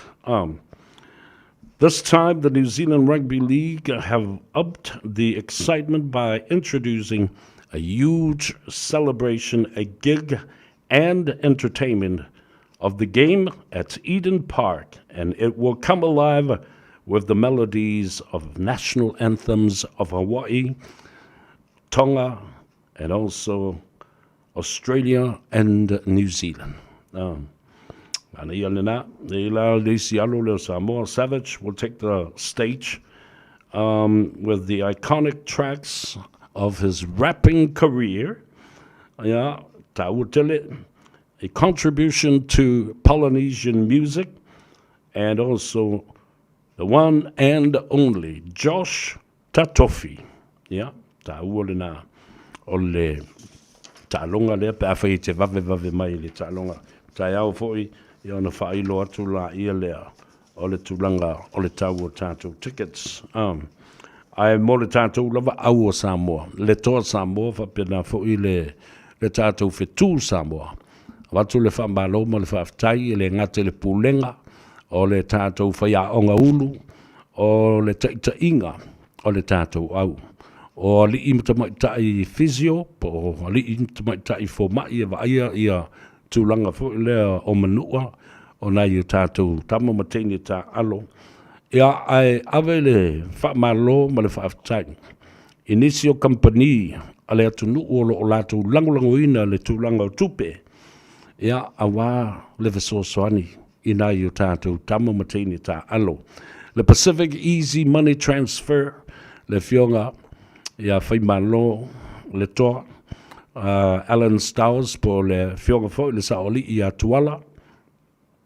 Po le sunga foi le pestata ma le langi Alan Stowers mo le faltu ia nona. Ia whapea foi ia le sunga ia sapu lo tamba ma le ai ngā lii. Ma le tautua a le Pacific Easy Money Transfer. Bea o lo whamamoli ia tātou tupe ma tau nuu ma le saunga le mu I o tātou ainga. E le ngata wale alu I Samoa. Ia e whapai nā whauna whaanga mai Australia. Ma New Zealand atoa. Ia whaatasi ai whai ma langolang sua. A le tātou company, brother company or sister company of the Pacific Easy Money Transfer. Le tātou whaleta vale. Le Moana Rentals. E le ngata I le malai walele I whaleolo. Ia whapai nā whai leisi ona ofisa au tū. Ina I Singamona. Ia, le tāua le nā o le sosani tautupe mai le au ainga foi ia ma le company al Pacific Easy Money Transfer and the Moana Rentals whaftai lau fionga tuala Alan Stowers ia po lau fionga foi pesta tamalangi ia ma le whalitua ma le ainga lii ia le nā o le talatu le nā I le tusai foi ma le tātou whawhiwhianga ma le ta'alonga le nā. O le silo lava ia so atu. O le tātou tu whatalitali. Po oia mā lō o le aua tonga. Ia ma le aua a le kiwi. O seisi o le vanga le nā. o le a tā pena mai i le au a Samoa e si pā marea. Te le tātou avanua e mwhai, on tātou mālo i le au ale kiwi. Le au motua wawa aia i le tātou motua i whātutupa i no whātutupa i no tonga le vele sa i nei. Ia le lei. Ta talo whātu inisi o angai mai lunga le tātou porkalame. Ia matufa le tātou porkalame ina ia mō fo e istangata le tulanga tā ua o le me o le mālama lamba i mea o lo tutupu. O le matanga luenga o tinamata mai tai maanga fsota i leo manino i le saunuanga le fionga le li paramia. Ina ia aua lava le iai se mea o pū i le tūlanga tautupe o le poloketi o le tasi le miliona tāla umal masina e valu o lo tutoi o le tausanga wha le tupe tātou se e le lua afe lua sifu maleono i le amatanga i le lua miliona. Ala lana o le whai atua i atu le epama i la tau ia o whai pule ia o matua i na nau mai. Tua i nau lava. Ina ia whai loi le teimile nei ma whaata moe wha ngā solo polo kalame o le tasi le polo keti. Tasi le miliona tā la polo keti. Ale whaatui, ono sai. Ele o ta ua mai se teimi i. E whaatino ai.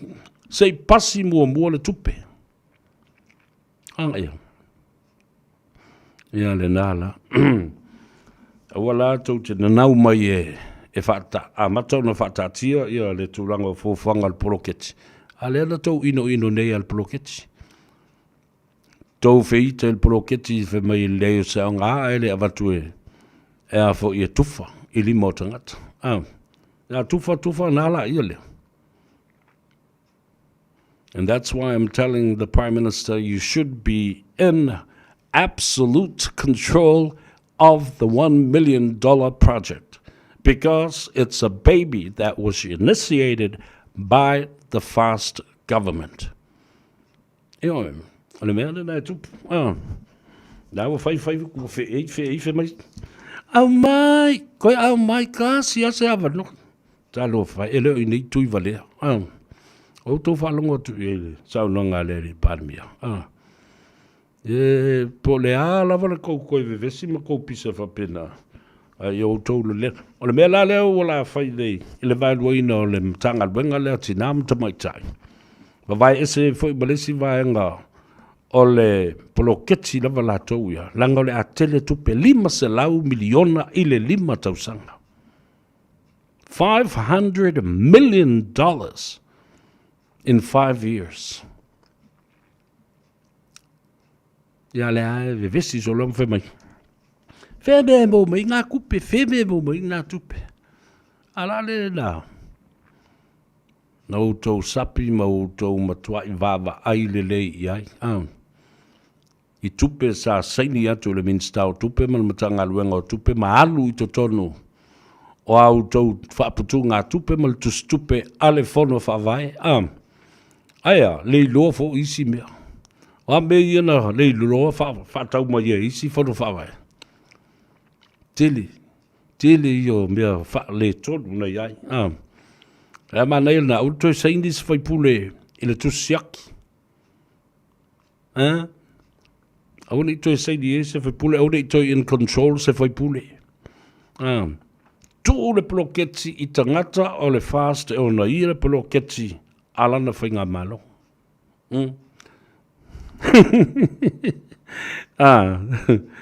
Le fai mai peni a mina sa o le lei o le mea ngā iai.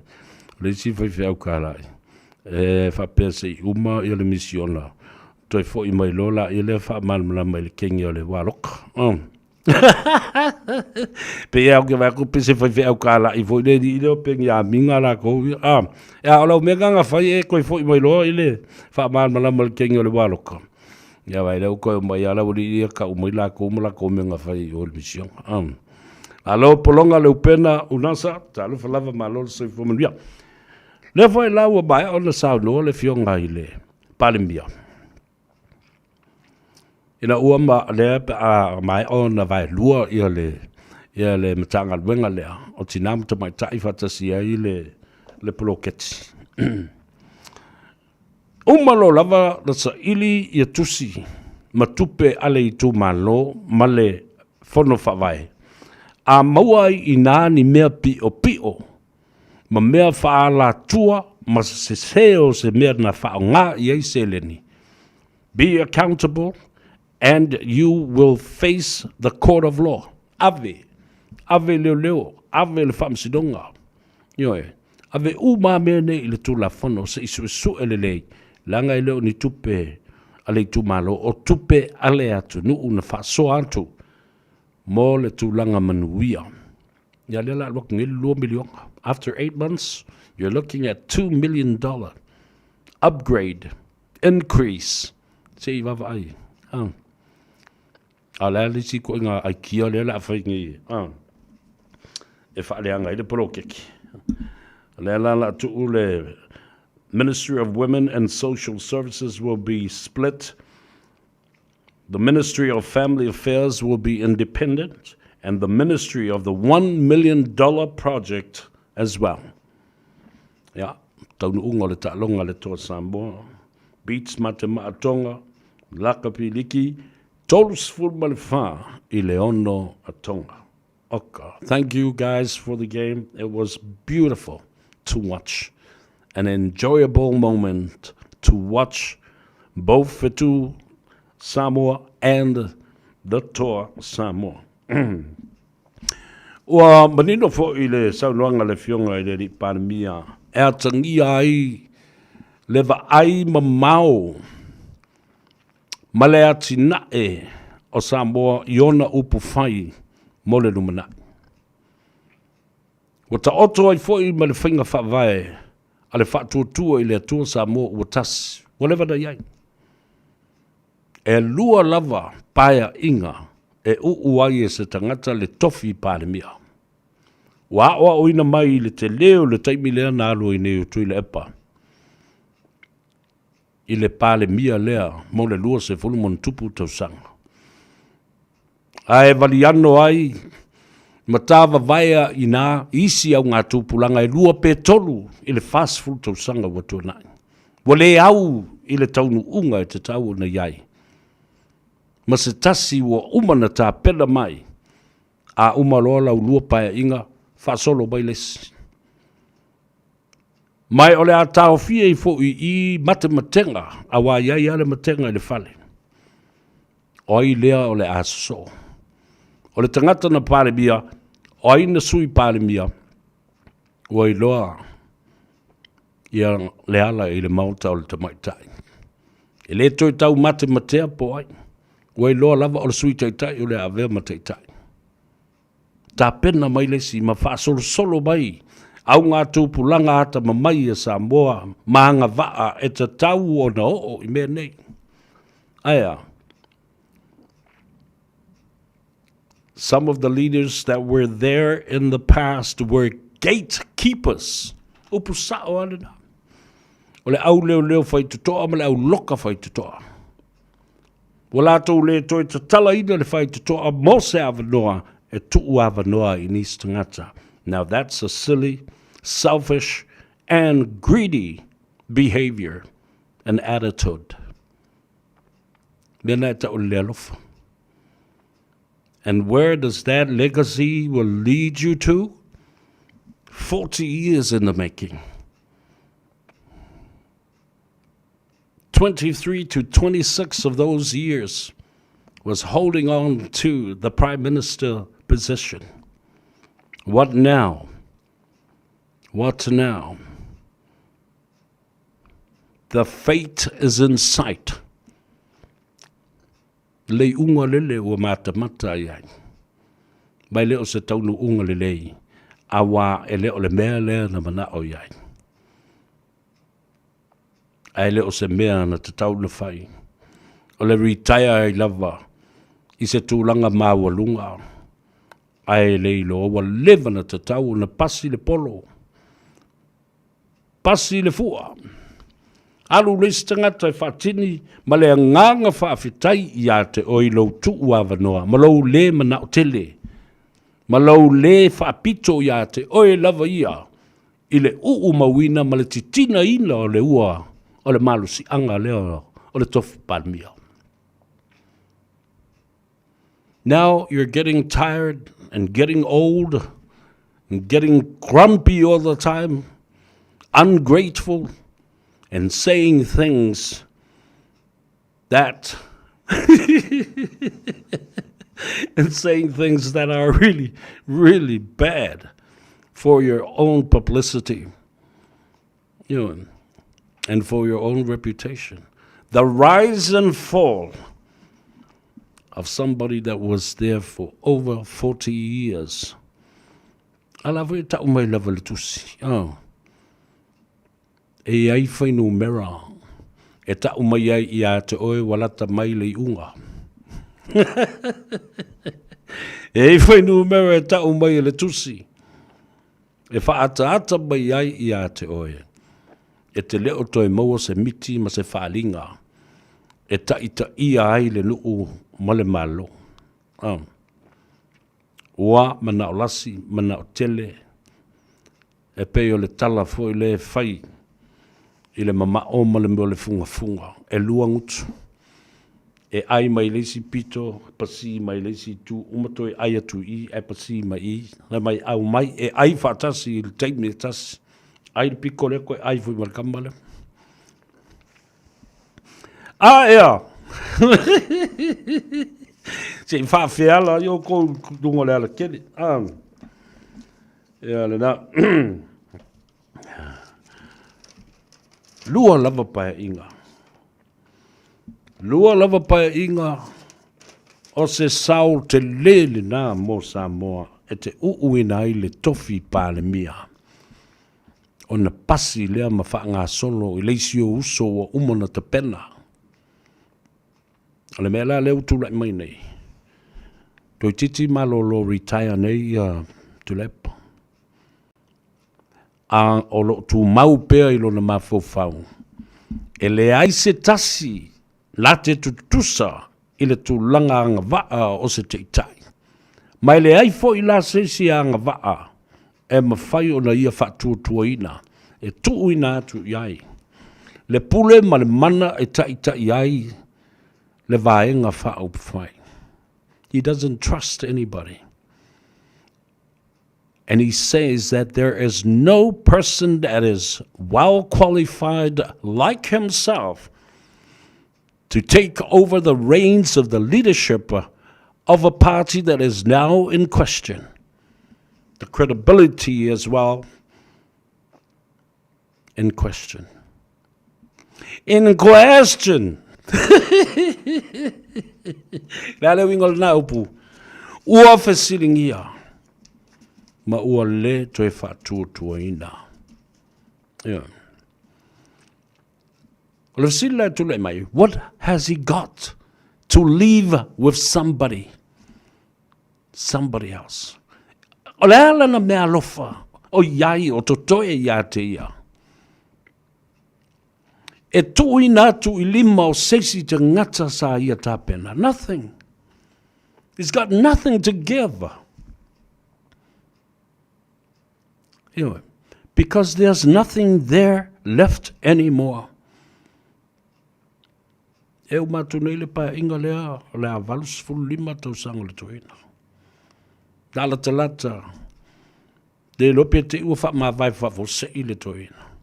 Ai wha ma vai wha fosei, ai le eise mea o le anatanga malona a ao e tui natu. Le tofi pale mia le nale peo na whai e tofi lau, ma tui natu yatu lepa. He was well prepared by the old man. The to'o ali. Now he's got nothing to give to someone else because now he's retired, powerless, nothing. Mai elema foi ona toi aise malusi ango tula epa na te whapea ai na te toi whato I laloina. Walau wha mai oia na whato I laloina fia me.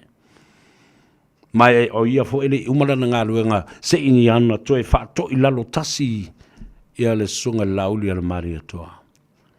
Ele o toi iai se ava noa whapena. And time is running out for him. Tasi ale me whai. Loto maulalo I luma o le atua, ma luma o le ainga, ma le whaafale tui, ma le vaenga whau whai. Tui nātu alo ia. E toi susu e ai seisi lau tusi. Ma seisi lau pepa o le vaenga whau whai, ma nu o iai le amanoa. O lau mea lofa le nā. That's your legacy that you will leave behind, and you will be remembered for it. But you won't, because you got nothing to give. Leisa o metu natua. E le e manatua foi la oe e tangata. I se tala whasolopito, na paula tala whasolopito, mea alto ina ngalu e se wha mawai, e le o. Le ise mea nku oi, le ise mea alofa. Le ise konga nga momoli e kewe, e la wali I. Tala na, whaaloto tele.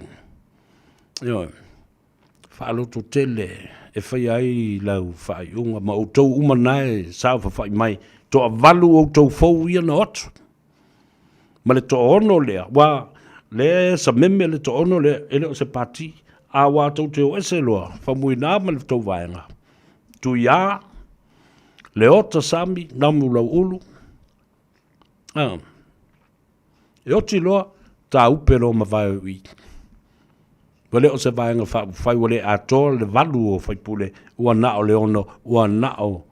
Ni whai pule tu tai to tas, just a bunch of individuals, independent individual members of parliament. A tātou o e kāle pese e whaasisiva, ia ma whaalai ia fōling. Ma mata o I lātou o lo I lunga o le ala tele, o e ua ma nawa ngā luenga. Ma ngā Gagaifo ai ma Faiva fo I o le atunu.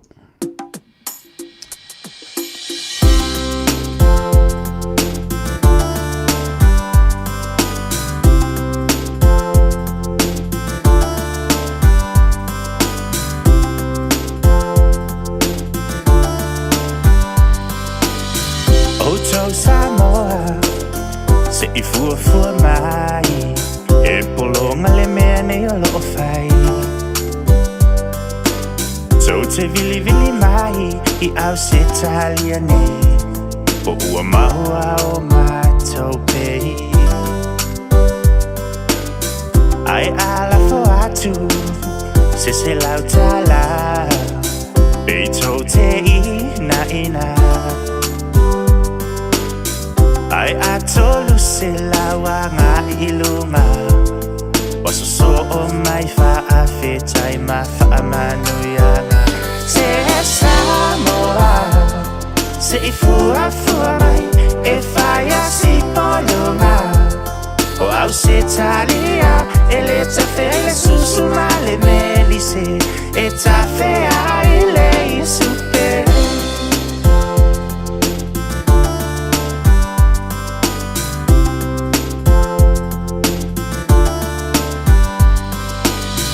Elelei o tau, e no fofua, awa o tau fale lava ma tau whanua. Te lele mea ai I tua fale, I ngā I se I apo se eli ngā tungane. A o au se taliane, e tutongi fale, e whai mai lava o lo tutongi e afe. E umana tipi I le tele o maupili, ua laki a o nai tamaiti ma lātou benefits. Se Samoa, se I fua mai, e whaia si polonga. O au se talia, e le tawhea I le susu ma le melise, e tawhea I le isupe.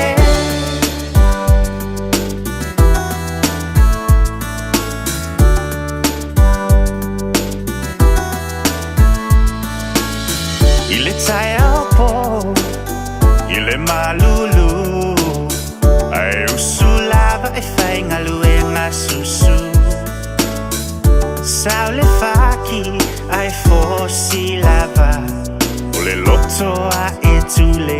se iyo o ina manava a onisi I Samoa e usulava e su e pia marijuana tapa taunu ile fale ua pongisa Bili mailo au sitali ai se tupe fai ai lea malea Tera Samoa se I fua mai e fai a si paloma o au setalia e le tafe ai le susu male melise e tafe ai le supe Tera Samoa se I fua mai e fai a si paloma o au setalia e le tafe ai le susu male melise e tafe ai le supe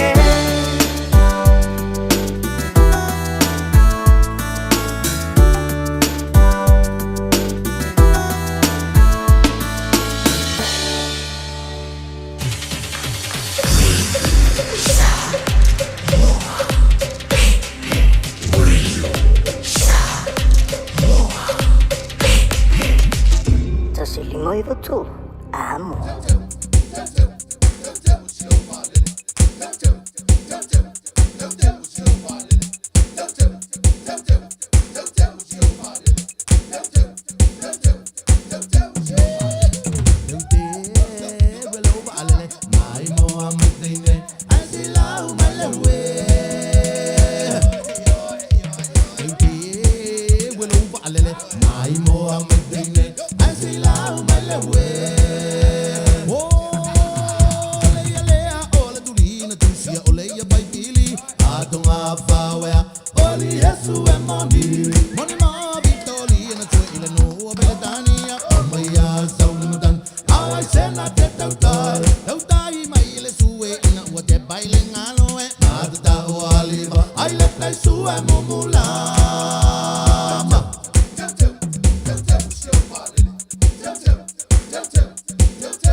le da le siu fonga ba tango fi e fa lai o e lunga le ala tele le fionga le ala li ngal malmana tenari tapunu utua ile laumei ya male talo o le tatalo ina ia taunu o malmanui o le fu uto e oso moiti munga male malosi o le matangi ya e ke o le lea se ka vale ya pe la vea fo se ta vale ai le tawa fa inga o langona ba manatu le so as the speaker addresses using of profanity and foul language in the House of Members of Parliament of Samoa.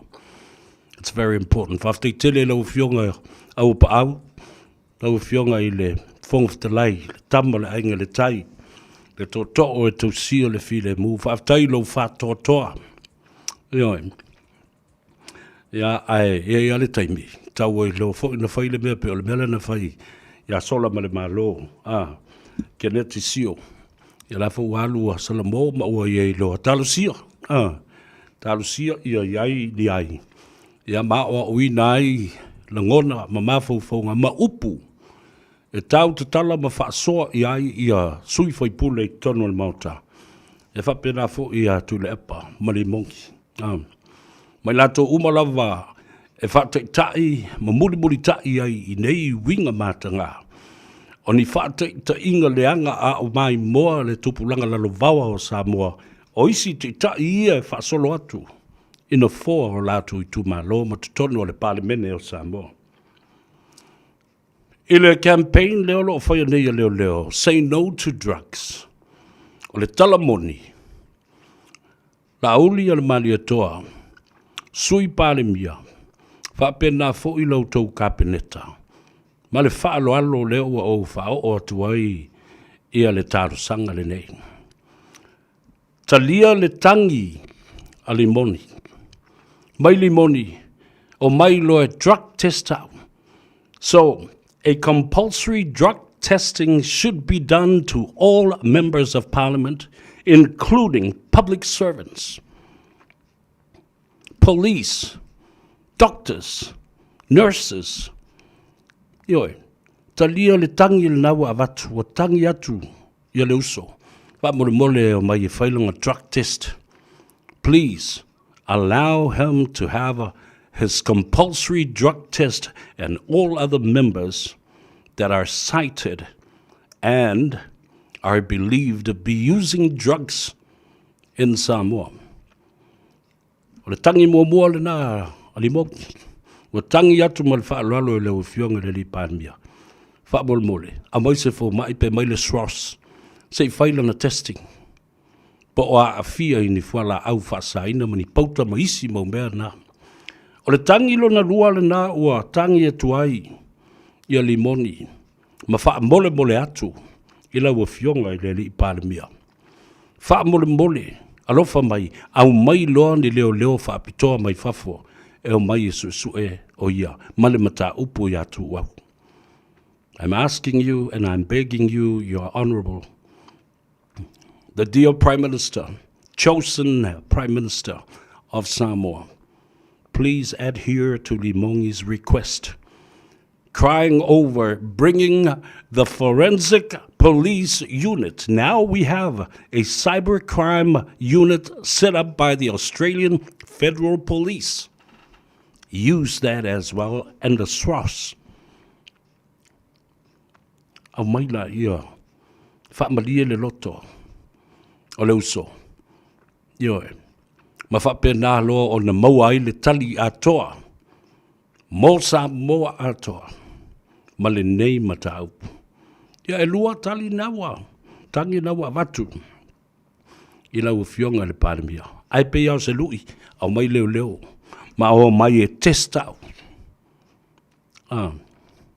Ia, na, tawa lunga la ia lea, o upo le a tawa sevea. O ia ata mua, o ia tangi murumuri. Ia leo lunga li ila ia le nale. Fai atu lava le fautuanga. E na pu e mea resi toe amai malana ula fala malana umu mai ol malai valele. Ai pu e mai lesi o le lato fale vaitele. Whapea lava wa atau nuu ia sai ai oi i Sydney, Australia. Ai la kunga le ngofo mai malanga umu i o le sela leo.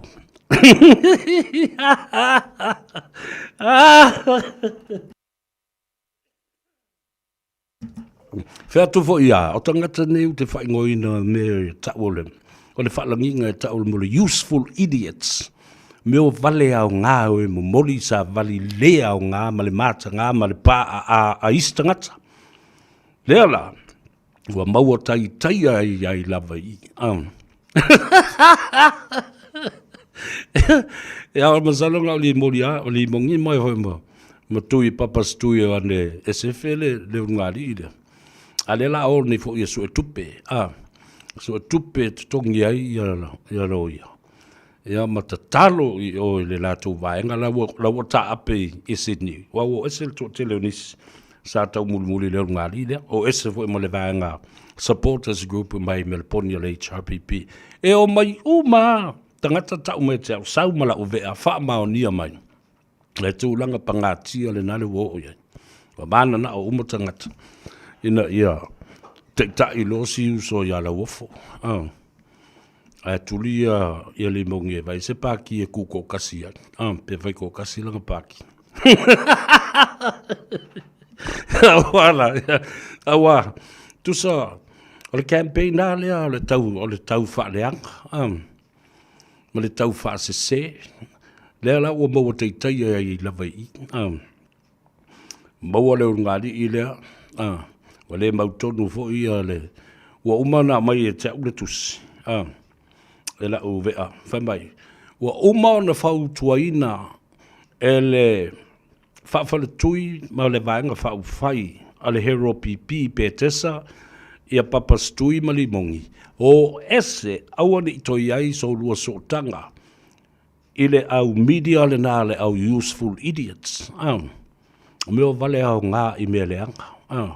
Whao ngā I mea sa vali pongi sa male le tau wha leanga. A mata mai ai le au le malo o lau lo le malama mai ona tiute wha au le malo. Tiute wha tama ai. Ka pe nā nau o mai I le wha masino siri. Wo so wha I uma I tū tino uma. O le tafa tolu, o le whainga malo. O so wha I le whongwhtalai, I le vaitaimi o le sunga le pali tele li o ta eo ma se pao. O so wha I whaipule le awhionga I le pali mia, I le vaitau o le sawa pito I awhio me. O so wha I la uli. La uli valea ngoi tauto pelo, uma isi maumea. It will never work. It is what it is now. The tide will not turn into your favoritism. Ena. Talala ia le na. Ya, malua no ai ina. Male mele tele kilipi lele wala atu. So, you people, our police department and Ministry of Justice, use that Australian Federal Police, the cybercrime units that they set up, put it into practice now. Put it into use. Wha ngā te tau loa le teimi le nei. E mai yoa le iai ia mionga matala ma upu leanga tangata nei. Ma le lātou tau wha leanga. I le mano. Ai mai se te tai o le atunu. Tonua, no useful idiots, to useless idiots.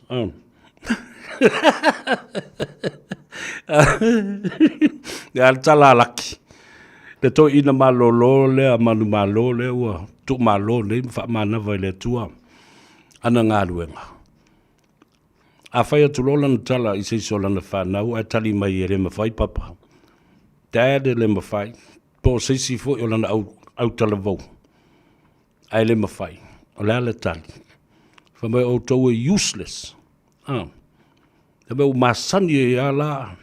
E sau lo fo I laki lau le useless o le tangata. Le mawhai o na whai se mea. A o le tau nu unga o la ngona. O le ali to ina. Malolo. Manu malo o whai langi lana wholanga. Tusa pete le mawhai a. Whai! Whai se fuafuanga iai. Whai se mea e o iei lau malosi e whai ele mea lea. A uma iei lau malosi ma lau poto ma lau wata mai le whainga le mea lea. A lea na e tau ma whai e whai. Ona tuula ia lea I lea tua. E whasino ala lea tua. Tawala mai le nganga pa ia e whasino mai tangata e ma whai ona e a ngai ia I taute o mai e whesosoani e whai le mea lea. Au tūle nā launga e tau runga iai le nei e fiafi. Do what you can, put in the most greatest effort that you can of what you can do. When it's done, you're done with it, leave it to God. God will do his part. And God will show you the way by showing you, introducing other people that know how to deal with this. Ia nanti la ia. Wala ngi la le vale o tangata. O lo fenga ngui mai lunga le mea. A fenga ngui wale lo fenga ngui. A fasa mo foi. Wale lo fasa mo. Yeah. All over my this is it and that. You born on 4th of October. When I get to the hospital, I rush there and you were already outside your mother's stomach. Ai aka ele fa finger Ai aka ele fa finger. Bi amu vole ska mosa ia ma finger lang. Ai fai kwa la kari ikang. So le lai fai. Ole kwa ula fire station ma shawa so le mele le fai nei. Tato wo tale peseli ato se ve malia yelo finangalo. Ona o pau o se meu o mo le nei aso. Se sa mo lia sa ta pena mo oe. Ja, lo fangia le tua vai lo tusa. Manuia oe, manuia rei, manuia le atunu, manuia o tātou te tai, le fionga le li pārmia, manana tāpua inga le nei aso. Na yo tātou ta mam tina mātua, leo whai ngā luenga tutofi, ma leo whai te talo, tātou whanau ia o onga. Ia e maisi o tātou ainga, i Samoa, le malo, le fionga le li pārmia, manana kāpeneta, le ao mamalo le malo mlan masiofo sui le fono sui tofia le fong of the line le fam sinonga ya fa pe foi le fionga le fam sin sili malim to mai ta le fam sinonga so nga tu la fono fa pe foi le palestine ali to mai ta le fam sinonga fa no mswafa ya mai se foi le pale mene o Samoa le kapeneta ya male tulanga lo fa to tai le tatu fono usu o Samoa ina ia vave o mai tai ao malama. Mali de uma ia no ma sei se to e fala velave ile pasi ina o le tupe le malo. Ia ma fatino loa ngā luenga te tau na fatino. Well, o talanda e winga ia bionga ma winga o tātou tangata. Ma lātou tala na whai. Those were the stories of our people today. Ria tele le tātou tonu. Whela I la so tai au le atou sa vea le dei. Le urua I ali I pesta seiuri. Al Harrington le vea. Ria lava lunga le ala tele. Whela I le lofo le atua I le aso tai au. O fitilo na muenga wa tofai paloi mata. Fitilo fa I solo. Wale tawa ilo na loto Le uso e sawia O le vai nulea e te tau mawhaina Papu mai e le pauno Le wha amalu lea ua e la ina Ia wha amali e ina Pau o se mea ua au mawaina Wha lango mai Ilo utau au e te mapua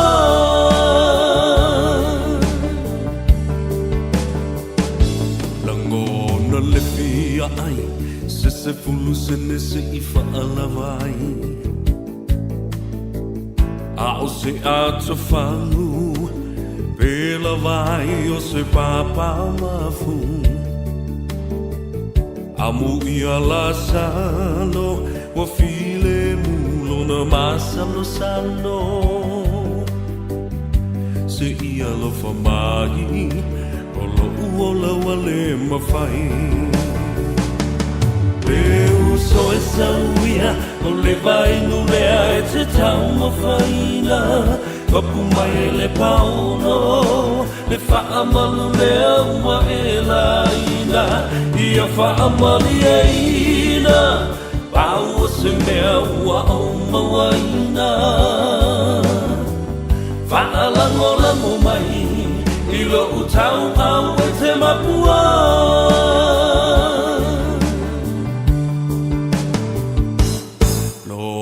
mai mafia wa so ai le tau langa o pia e la fo ina o ia o se tasi e le no faina e maso e sai o la mai le taina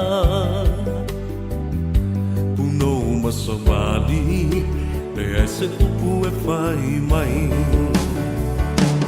Leu soi sauia o le vai no lea e te tau ma faina Kapu mai le pauno le faa malu lea ua e laina Ia faa mali e ina Pau o se mea ua o mawaina Faa lango lango mai Ilo utau au e te mapua